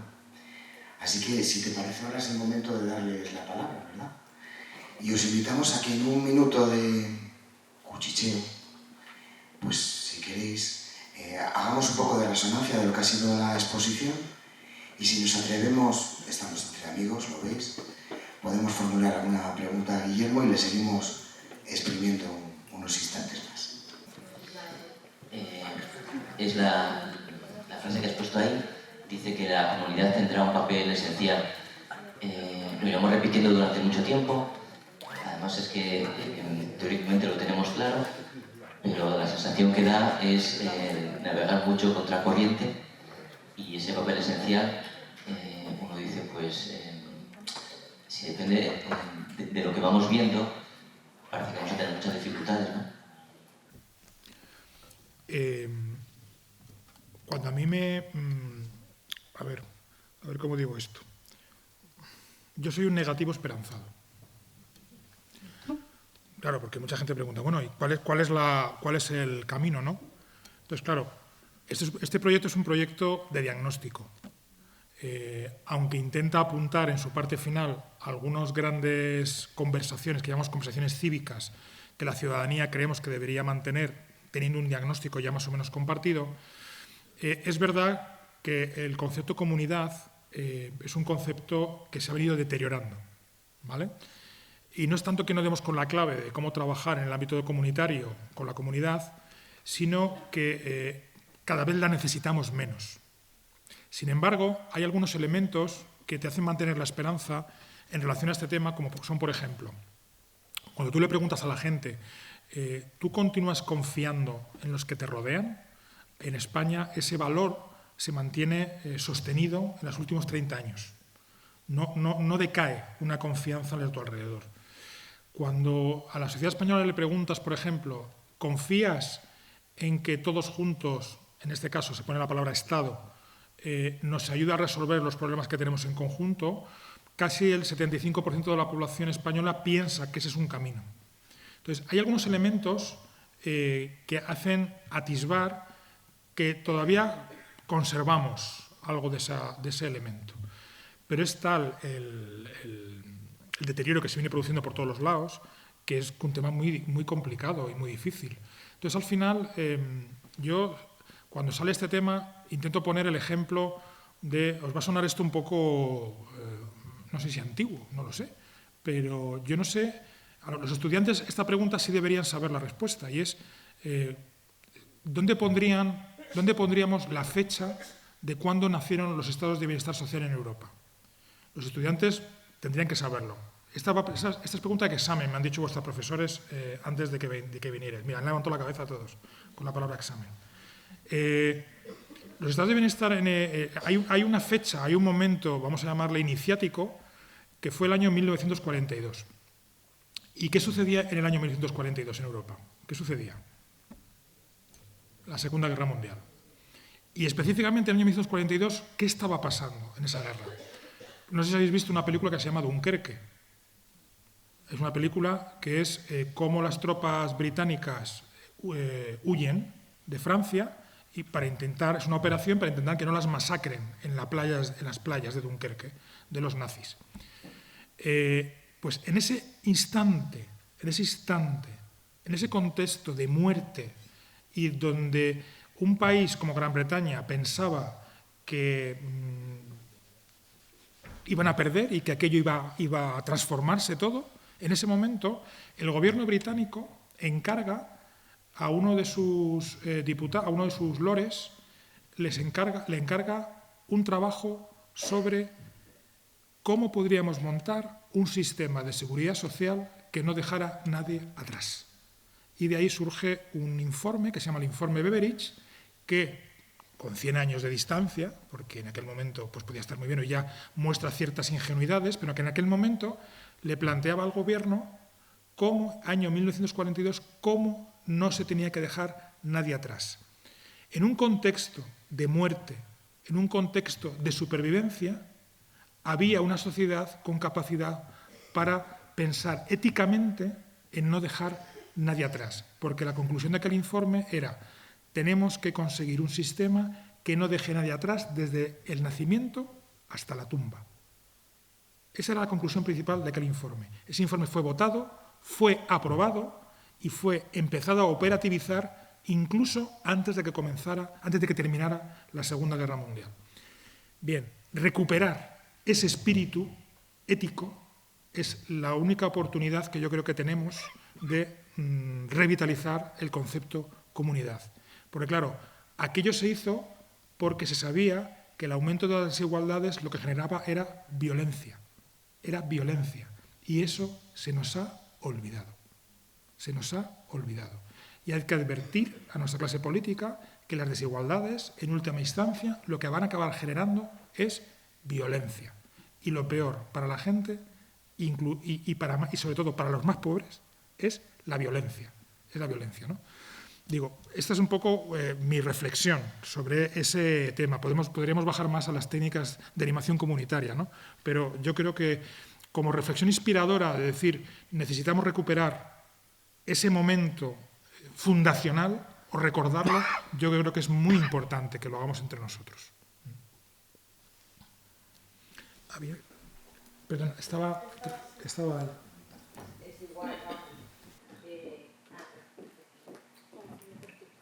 Nada, era a propósito, reflexionábamos, ¿no? en el cuchicheo que nos sugería Eduardo, sobre lo que planteabas de los grupos que podían influir en políticas, ¿no? Que quizás no entendimos bien esa pregunta, porque claro, yo tengo de formación profesional, reconozco, yo desde mi labor en Proyecto Hombre, inmediatamente yo pensé en el alcohol, las casas de apuestas y la mujer víctima de violencia de género y todo lo que está en torno ahora a la mujer, ¿no?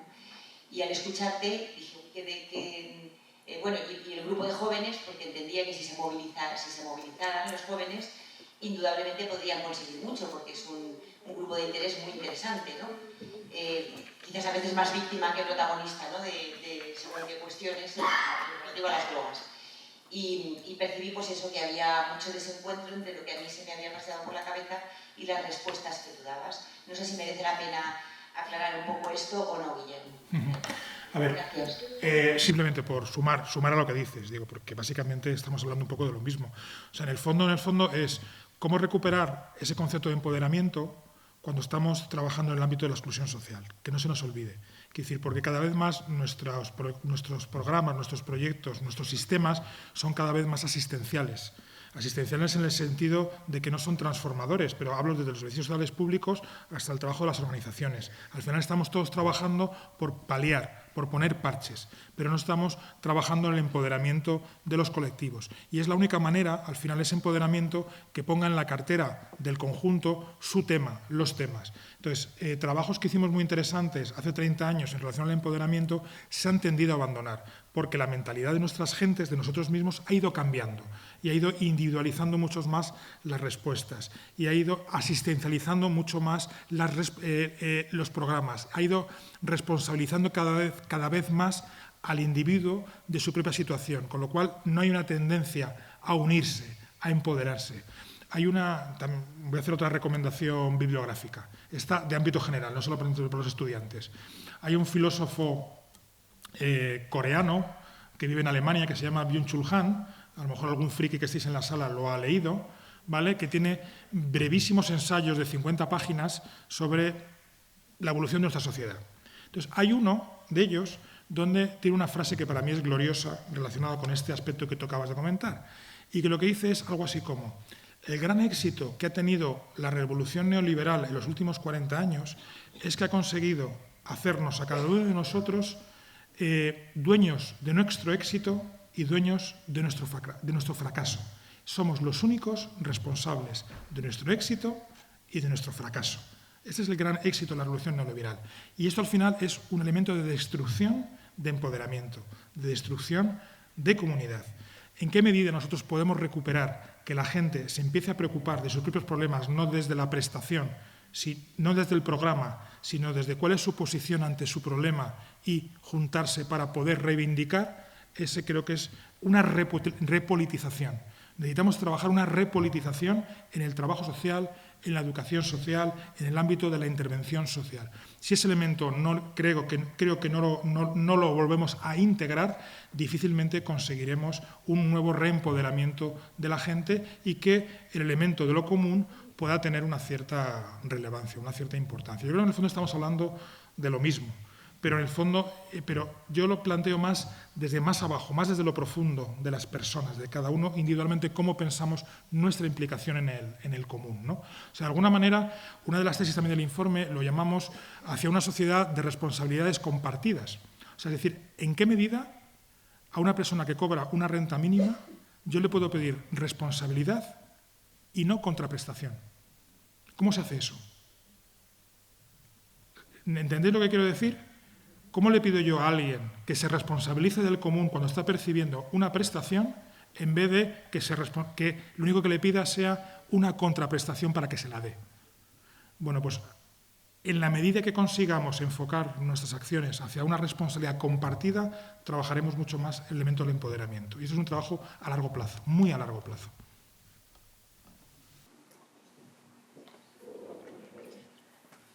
Bueno, buenos días, Guillermo. Mil gracias por tu exposición. Ya es la segunda vez que te escucho y realmente, bueno, pues yo creo que no hay muchos más informes en el país de situación de nuestra sociedad que los que vosotros hacéis y con tanta generosidad nos ofrecéis a toda la gente que estamos en el campo de lo socioeducativo.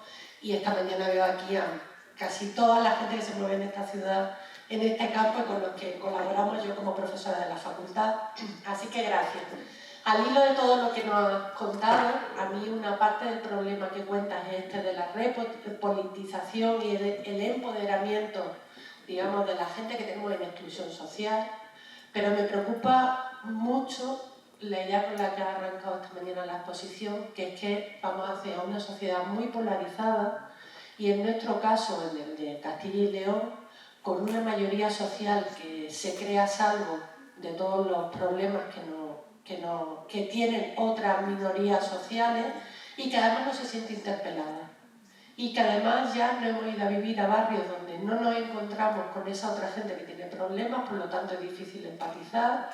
No llevamos a nuestros niños y a nuestras niñas a la misma escuela, llevamos siempre a nuestros niños y a nuestras niñas a otros, a escuelas donde están con niños y niñas como los míos, con familias como las mías, y por tanto es difícil que ese sentido de comunidad, que yo creo que es una de las claves de cómo virar la situación que tenemos, y no solo cómo hacer políticas sociales para la gente excluida, que también lo tenemos que pensar, pero a mí me preocupa más el cambio de mentalidad y el cambio social de esa gran mayoría, que si no logramos también virar hacia posiciones, digamos, más comunitarias y logramos virar otra vez hacia el bien común o cómo pensamos la vida común entre todos y todas, donde todos y todas estamos dentro, me parece que vamos a seguir poniendo parches y que vamos a seguir haciendo pues este asistencialismo que cada día más nos está llevando por ahí. Y en medio de esa reflexión, yo que soy de educación, no soy tanto de la parte de asistencia social, pero doy clases de educación social, quiero pensar que el sistema educativo todavía puede ser una herramienta. Si la pensamos desde otro sitio y si tomamos algunas actuaciones que nos permiten, pues eso, primero convivir y aprender a convivir en diversidad y segundo, a partir de ahí también ofrecer herramientas pues también de repolitización y de ciudadanía cívica, digamos, a nuestros jóvenes que vienen detrás, ¿no? Y por otro lado, también me gustaría, si nos podrías contar algo más en esa crisis de cuidado que tú nos has contado y el papel de las mujeres y de cómo se está produciendo gracias a que las mujeres dimos el salto, una parte importante hacia el trabajo remunerado. Luego, en cambio, en los números absolutos que nos han mostrado, ahí parece que el grueso de la población que está en peores condiciones en nuestra comunidad sigue siendo hombre. A mí me ha llamado mucho la atención porque yo estaba poniendo caras, como bien decíais, según iba hablando de diferentes colectivos, y ahí típicamente estoy viendo a una mujer mayor viuda con una pensión pequeña, por ejemplo. Y me llamaba la atención que nos pusieras que la mayoría del colectivo son hombres. No sé si nos podrías avanzar alguna cosa más. Yo voy a escarbar en el informe, pero no sé si nos podría avanzar alguna cosa más en este sentido. A ver, como os he explicado al principio, el concepto de exclusión es un concepto amplio, que es verdad que luego en el porcentaje que ofrecemos, el 16,1%, es inferior al que da la tasa AROPE, por ejemplo, pero están midiendo cosas totalmente distintas, totalmente diferentes, ¿vale? Entonces, claro, debajo del concepto de exclusión hay, por ejemplo, están puntuando dentro del sistema muchos hombres que están trabajando en este momento, pero con un salario que no supera el umbral de pobreza. Eso, junto con otro indicador más, ya les lleva al espacio de la exclusión, ¿vale? Entonces, cuantitativamente es un grupo grande, Luego, no tienes que olvidar también que ha habido un grupo de hombres del que se habla bastante poco, que es el de los que abandonaron el ámbito de la construcción. Ese grupo es un grupo que no se ha enganchado, no se ha reenganchado al marco laboral y todavía no ha podido, es un grupo que no emergió con claridad hace 5 años porque todavía estaban protegidos por la parte asistencial del sistema de empleo, pero que ahora mismo ya muchos de ellos están totalmente fuera de ese marco. Ese grupo es un grupo relativamente grande y que también está haciendo pesar mucho en este factor, ¿vale? Eso no significa que el tema de género, desde un punto de vista de intensidad, la probabilidad de estar en la exclusión si eres mujer es mayor. Eso es así. Pero cuando contamos 1 a 1, al final son más hombres. La diferencia tampoco es muchísima, ¿vale? Pero sí predominan más, y no solamente en Castilla y León, también es en el conjunto del país. Luego tienes que pensar que también en las comunidades autónomas, donde el elemento de poblaciones más pequeñas está mucho más presente y es mucho más difícil, es mucho más, donde se están dando muchos más problemas en los municipios pequeños, ahí el tema masculino también afecta muchísimo, más que en otros lugares. Con lo cual, vas juntando todos estos componentes y te va dando un poco esa imagen de la distribución, no tanto de la intensidad, ¿no? En ese sentido. Va de esto, ¿no? Y la reflexión que tú has hecho de repetición, bueno, pues es que vamos sumando, ¿no? En esa línea, ¿no? O sea, el elemento educativo sigue siendo el elemento clave. Es verdad que cada vez con menos valor, eso es cierto, cada vez protege menos. Y de hecho, nosotros ya hemos puesto la raya, hasta hace muy poco poníamos la raya en tener un título de educación primaria. Ahora ya ponemos la raya en el título de educación secundaria. O sea, ya el de educación primaria es como si no tuvieras nada. Ya no vale. ¿Vale? Es verdad que la sociedad española ha subido con la marea. O sea, la sociedad española es mucho más culta que hace 30 años, infinitamente más. Y eso es una magnífica noticia. A veces cuando los empresarios dicen que vivimos en un país con un mercado sobrecualificado, yo lo que digo es, ¿desde cuándo el tener una sobrecualificación es malo? Lo que tenemos son gente que no sabe generar puestos de trabajo de alta cualificación.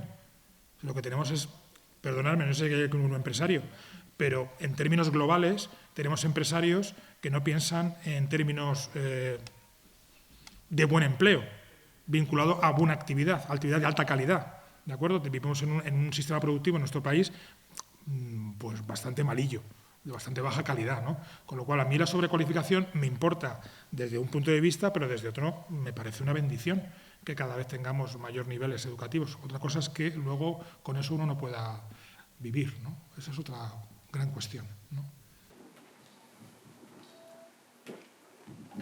Hola, buenos días. Agradecer el informe y la claridad en toda la exposición de recordar un montón de aspectos de sociología, del cambio de las familias, bueno, hemos tocado un montón de cosas, ¿no?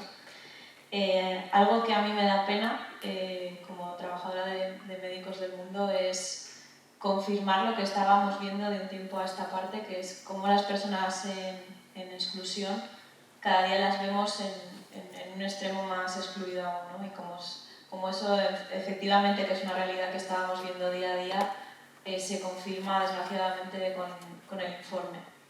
Entonces, bueno, pues a seguir trabajando y a seguir adelante y viendo cómo eso se puede mejorar y solucionar. Y luego quería preguntarle el nombre, porque no he sido capaz de anotarlo, de la socióloga norteamericana. Es un nombre complicado, ¿eh? Se llama Arlie Hochschild. Hochschild, al final child, niño en inglés, Hochschild. Pero vamos, ponéis el título, cuando pongáis el título en internet os va a salir rápidamente, ¿eh? Arlie Hochschild se llama. Aprovecho tu intervención, que has sacado la palabra salud, para hacer una pequeña reflexión en torno a esa cuestión. Cuando nos fijamos en las personas, en esas 100.000 que hablábamos, hay dos problemas muy prevalentes dentro de ese colectivo. Y no solamente Castilla y León, sino en el conjunto del país. Uno es evidente, que todos lo deducimos, que es, tienen poco de esto. O sea, la pobreza monetaria severa está muy presente ahí. Pero hay un segundo que es menos evidente y que se habla poco de él, pero que cada vez va a adquirir más importancia, que es la enfermedad, la salud, el deterioro de salud. Y no estoy hablando del deterioro de salud de la edad, sino de la salud no cubierta, de las necesidades de salud no cubiertas. Me explico. Hasta hace pocos años, el factor epidemiológico más grande en España tenía que ver con las enfermedades cardiovasculares. Desde hace ya poco tiempo, y en la actualidad, tiene más que ver con las enfermedades relacionadas con el cáncer, ¿de acuerdo? Como factor epidemiológico número 1. Si yo tengo un cáncer, yo puedo ir al sistema de salud porque me lo van a tratar. El cáncer me lo van a tratar. Más pronto o más tarde me van a tratar el cáncer, en general, salvo cosas muy raras. Y me van a poner ciclos, y me van a poner radio, y me van a hacer un seguimiento. Pero las consecuencias que tiene esa enfermedad sobre mi vida y sobre mi entorno no están cubiertas por los sistemas de protección social. No hay una prestación pensada para una enfermedad que te hace estar en un tobogán de entradas y salidas permanentes, que te va a desconectar probablemente del marco laboral, que te va a desconectar de tu actividad, que te va a desconectar. No hay una discapacidad, un sistema igual que pensada para eso. Entonces, muchos elementos de salud vinculados a la exclusión tienen que ver con esto, con consecuencias de la salud que el sistema no acaba de cubrir o no acaba de proteger. Y me parece importante ponerlo cada vez más en valor, porque además la siguiente revolución epidemiológica que vamos a tener, que ya se anticipa, tiene que ver con el tema neurológico, tiene que ver con el tema ese sí que tiene que ver con el tema de la edad, con el tema del deterioro cognitivo, el deterioro de nuestra cabeza en relación al aumento de la edad, las demencias, los Alzheimer, bueno, pues todo esto que ya vamos conociendo, que va estando presente en nuestras familias, en nuestros alrededores, pero que va a ser la siguiente revolución en el ámbito epidemiológico. Y no estamos preparados. No estamos preparados para enfrentar las consecuencias de eso. Ya estamos viendo cómo se están tensionando los sistemas de atención. Lo poco que tenemos está muy tensionado en relación a este tipo de elementos. Pues imaginaros, a medida que vaya creciendo, cuál va a ser el problema que vamos a tener encima de la mesa, ¿no? Entonces, me parecía importante poner esto en valor, dado que perteneces a una organización que tiene mucho que ver con el ámbito de la salud, que estos elementos cada vez los tenemos que poner más encima de la mesa, porque no se tienen muy en la mente cuando hablamos de la exclusión y la pobreza, ¿no? Este tipo de factores. Y vamos con la última. Hola, buenos días. En primer lugar, sumarme a los agradecimientos que las personas que me han precedido ya han hecho del informe y bueno, agradecer especialmente el que se tengan en cuenta otras cuestiones, otras materias que no se reflejan en datos estadísticos como se puede aportar en el INE, en la EPA, etcétera, etcétera. que es lo que nos deja conocer realidades cuantitativas, pero no cualitativas. Sí que nos deja conocer diferencias en Castilla y León con respecto al resto de la nación, como aquí también se han marcado.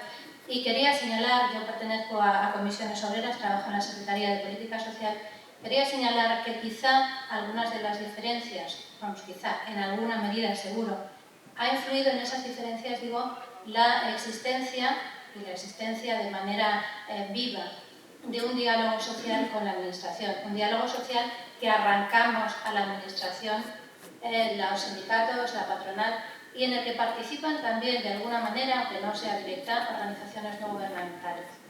En ese diálogo social hemos arrancado cuestiones como la renta garantizada de ciudadanía, por ejemplo, y las continuas modificaciones que se han venido produciendo en ella para tratar de llegar a más personas cuando ha sido picos importantes de personas de volumen de personas que estaban necesitadas de una renta mínima, o para adaptarnos a las situaciones cambiantes de la salida o salida parcial de la crisis.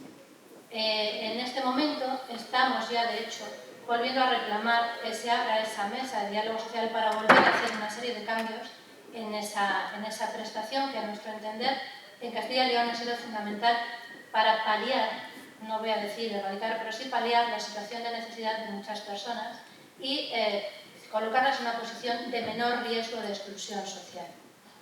Eso por una parte. Por otra, también me gustaría que se conociera que a nivel nacional se está reclamando que se incremente el IPREN, esa referencia a partir de la cual se establecen las cuantías de un montón de ayudas sociales en nuestro país y que es extremadamente baja.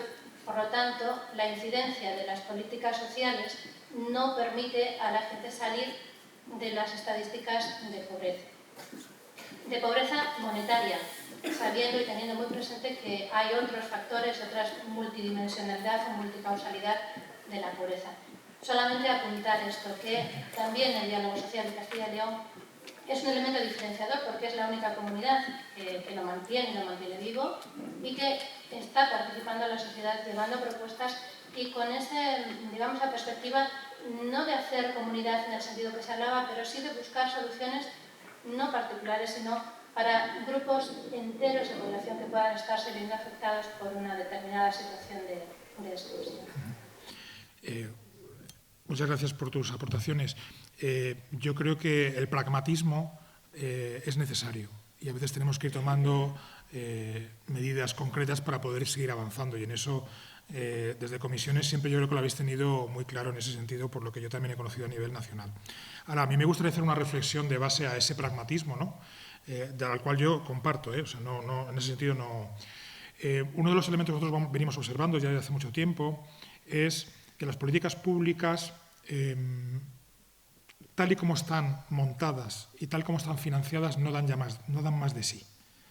De alguna manera, la ciudadanía española tiene que ser consciente de que, tal y como estamos organizados para una época que tiene que ver con de hace 40 años. Nuestra política social es una política muy obsoleta y nosotros lo llamamos una política low cost en general. Nosotros tenemos un sistema de protección social relativamente grande, de forma comparada con el conjunto de Europa, pero tremendamente fino, que en el momento que hay cualquier tensión se hace un agujero tremendo en esa malla. Imaginaos un chicle que se estira, se puede estirar mucho, de hecho se estira mucho, pero claro, en el momento que pones un dedo un poquito más fuerte le hace un agujero, un roto tremendo, ¿no? Y eso viene siendo así desde hace mucho tiempo. Cambiar eso depende de múltiples factores. Y tenemos que ser conscientes de que todas las medidas pragmáticas que podamos tomar muchas veces, a veces nos enredan en un camino que no nos va a llevar a la solución. Me explico. Uno de los pocos valores que ha empeorado en términos de lo que pensamos los españoles en relación a nuestros mecanismos del sistema de protección social tiene que ver con el pago de los impuestos. Es el único valor que continúa decreciendo. El poco valor que le damos al tema de pagar, de poner en la caja común. Y es absolutamente imposible cualquier medida, por muy pragmática que sea, si no estamos dispuestos a poner más. Y a poner más las clases medias. No a poner más a Mancio Ortega, que también tendrá que poner más. Pero en este país no se va a solucionar el problema de los fondos, de la recaudación, poniendo impuestos al patrimonio o poniendo impuestos a los 100 más ricos. No, se va a resolver si las clases medias deciden poner más, porque somos la inmensa mayoría de esta sociedad. De hecho, a mí me da mucho miedo cuando se habla de esta cuestión, de poner fondos para que las políticas sociales puedan mejorar, podamos obtener mejor protección en los distintos pilares. Me da miedo este discurso de vamos a sacar el dinero de los más ricos o del 1% frente al resto. Porque ese tipo de discursos, aun compartiendo que pueden ser ejemplarizantes y educativamente necesarios, al final, desde mi punto de vista, tienden a desresponsabilizar a la mayoría y nos tienden a sacar de la responsabilidad que tenemos sobre los que tenemos al lado. Yo aquí sería más partidario de un discurso de hay que sacar más al 70% para que el 30% pueda mejorar ligeramente, pero al 70%, no al 1%. Y este es un tema básico. O sea, no podemos hablar de políticas sociales hoy si no se plantea la gran reforma fiscal de este país. La gran reforma fiscal en muchas direcciones. Y para el pilar de la educación, para el pilar de la sanidad, pensiones. Las pensiones hay que repensarlas de una manera totalmente distinta. Y esto es una discusión generacional, entre generaciones, de qué queremos hacer. Es una discusión que tenemos que tener con nuestros... Mira, yo a veces hago el ejercicio, cuando estoy en un foro donde la edad media supera los 70 años, que me encuentro con alguno, de preguntarles qué pasaría si yo formara parte de un partido político que lo que llevara a las elecciones fuera quitarles un 20% de su pensión para los jóvenes. Lo mínimo que me han dicho es guapo. Lo mínimo que me han dicho es guapo. Tenemos que estar dispuestos a abrir con paz ese melón también, porque no hay, porque no tenemos, y tenemos que ver de dónde sacamos. Esta es la gran discusión que está debajo de todo esto. ¿Cómo reformamos nuestra fiscalidad? ¿Cómo metemos a los pobres en la fiscalidad? Que no están en la fiscalidad, ni para lo bueno ni para lo malo. A muchas personas hay que recomendarles, haz la declaración, que te va a salir negativa. El Estado se está ahorrando un montón de dinero en la gente que cobra menos de 12.000 euros al año por no hacer la declaración de la renta. A la gente hay que meterla en la declaración. O sea, hay que meter a los pobres en la fiscalidad, sea positiva, sea negativa, como la queramos. La gran reforma fiscal es este elemento que está debajo de eso. Y el problema a veces de negociar en base a elementos pragmáticos, yo lo comparto, lo del IPREN es lo que se inventaron para ahorrarnos dinero. Sí, compartimos todo ese tipo de elementos. Al final, solamente estar en ese tipo de luchas nos lleva a perder el magma global. Yo creo que el magma global en este momento es básico, pero yo no veo categoría política en este momento en nuestro sistema como para que afronte una gran reforma de esa cuestión, porque la sociedad yo creo que no está en este momento en esta cuestión, ¿no? Desgraciadamente. Sí, hay una reforma, hay propuestas de gran reforma, pero al final, claro, ¿quién desmonta un sistema fiscal que tiene 10.000 deducciones, microdeducciones que beneficia a determinados? O sea, ¿quién desmonta eso? Es tremendamente complejo, pero es la base de todo. Si no, no vamos a poder avanzar en términos de protección social, ni en términos de lo común, ni en términos... No vamos a poder avanzar en ningún sentido, porque no tenemos dinero. No tenemos dinero. Bueno, pues muchas gracias por vuestras resonancias, por vuestras reflexiones y nos vemos en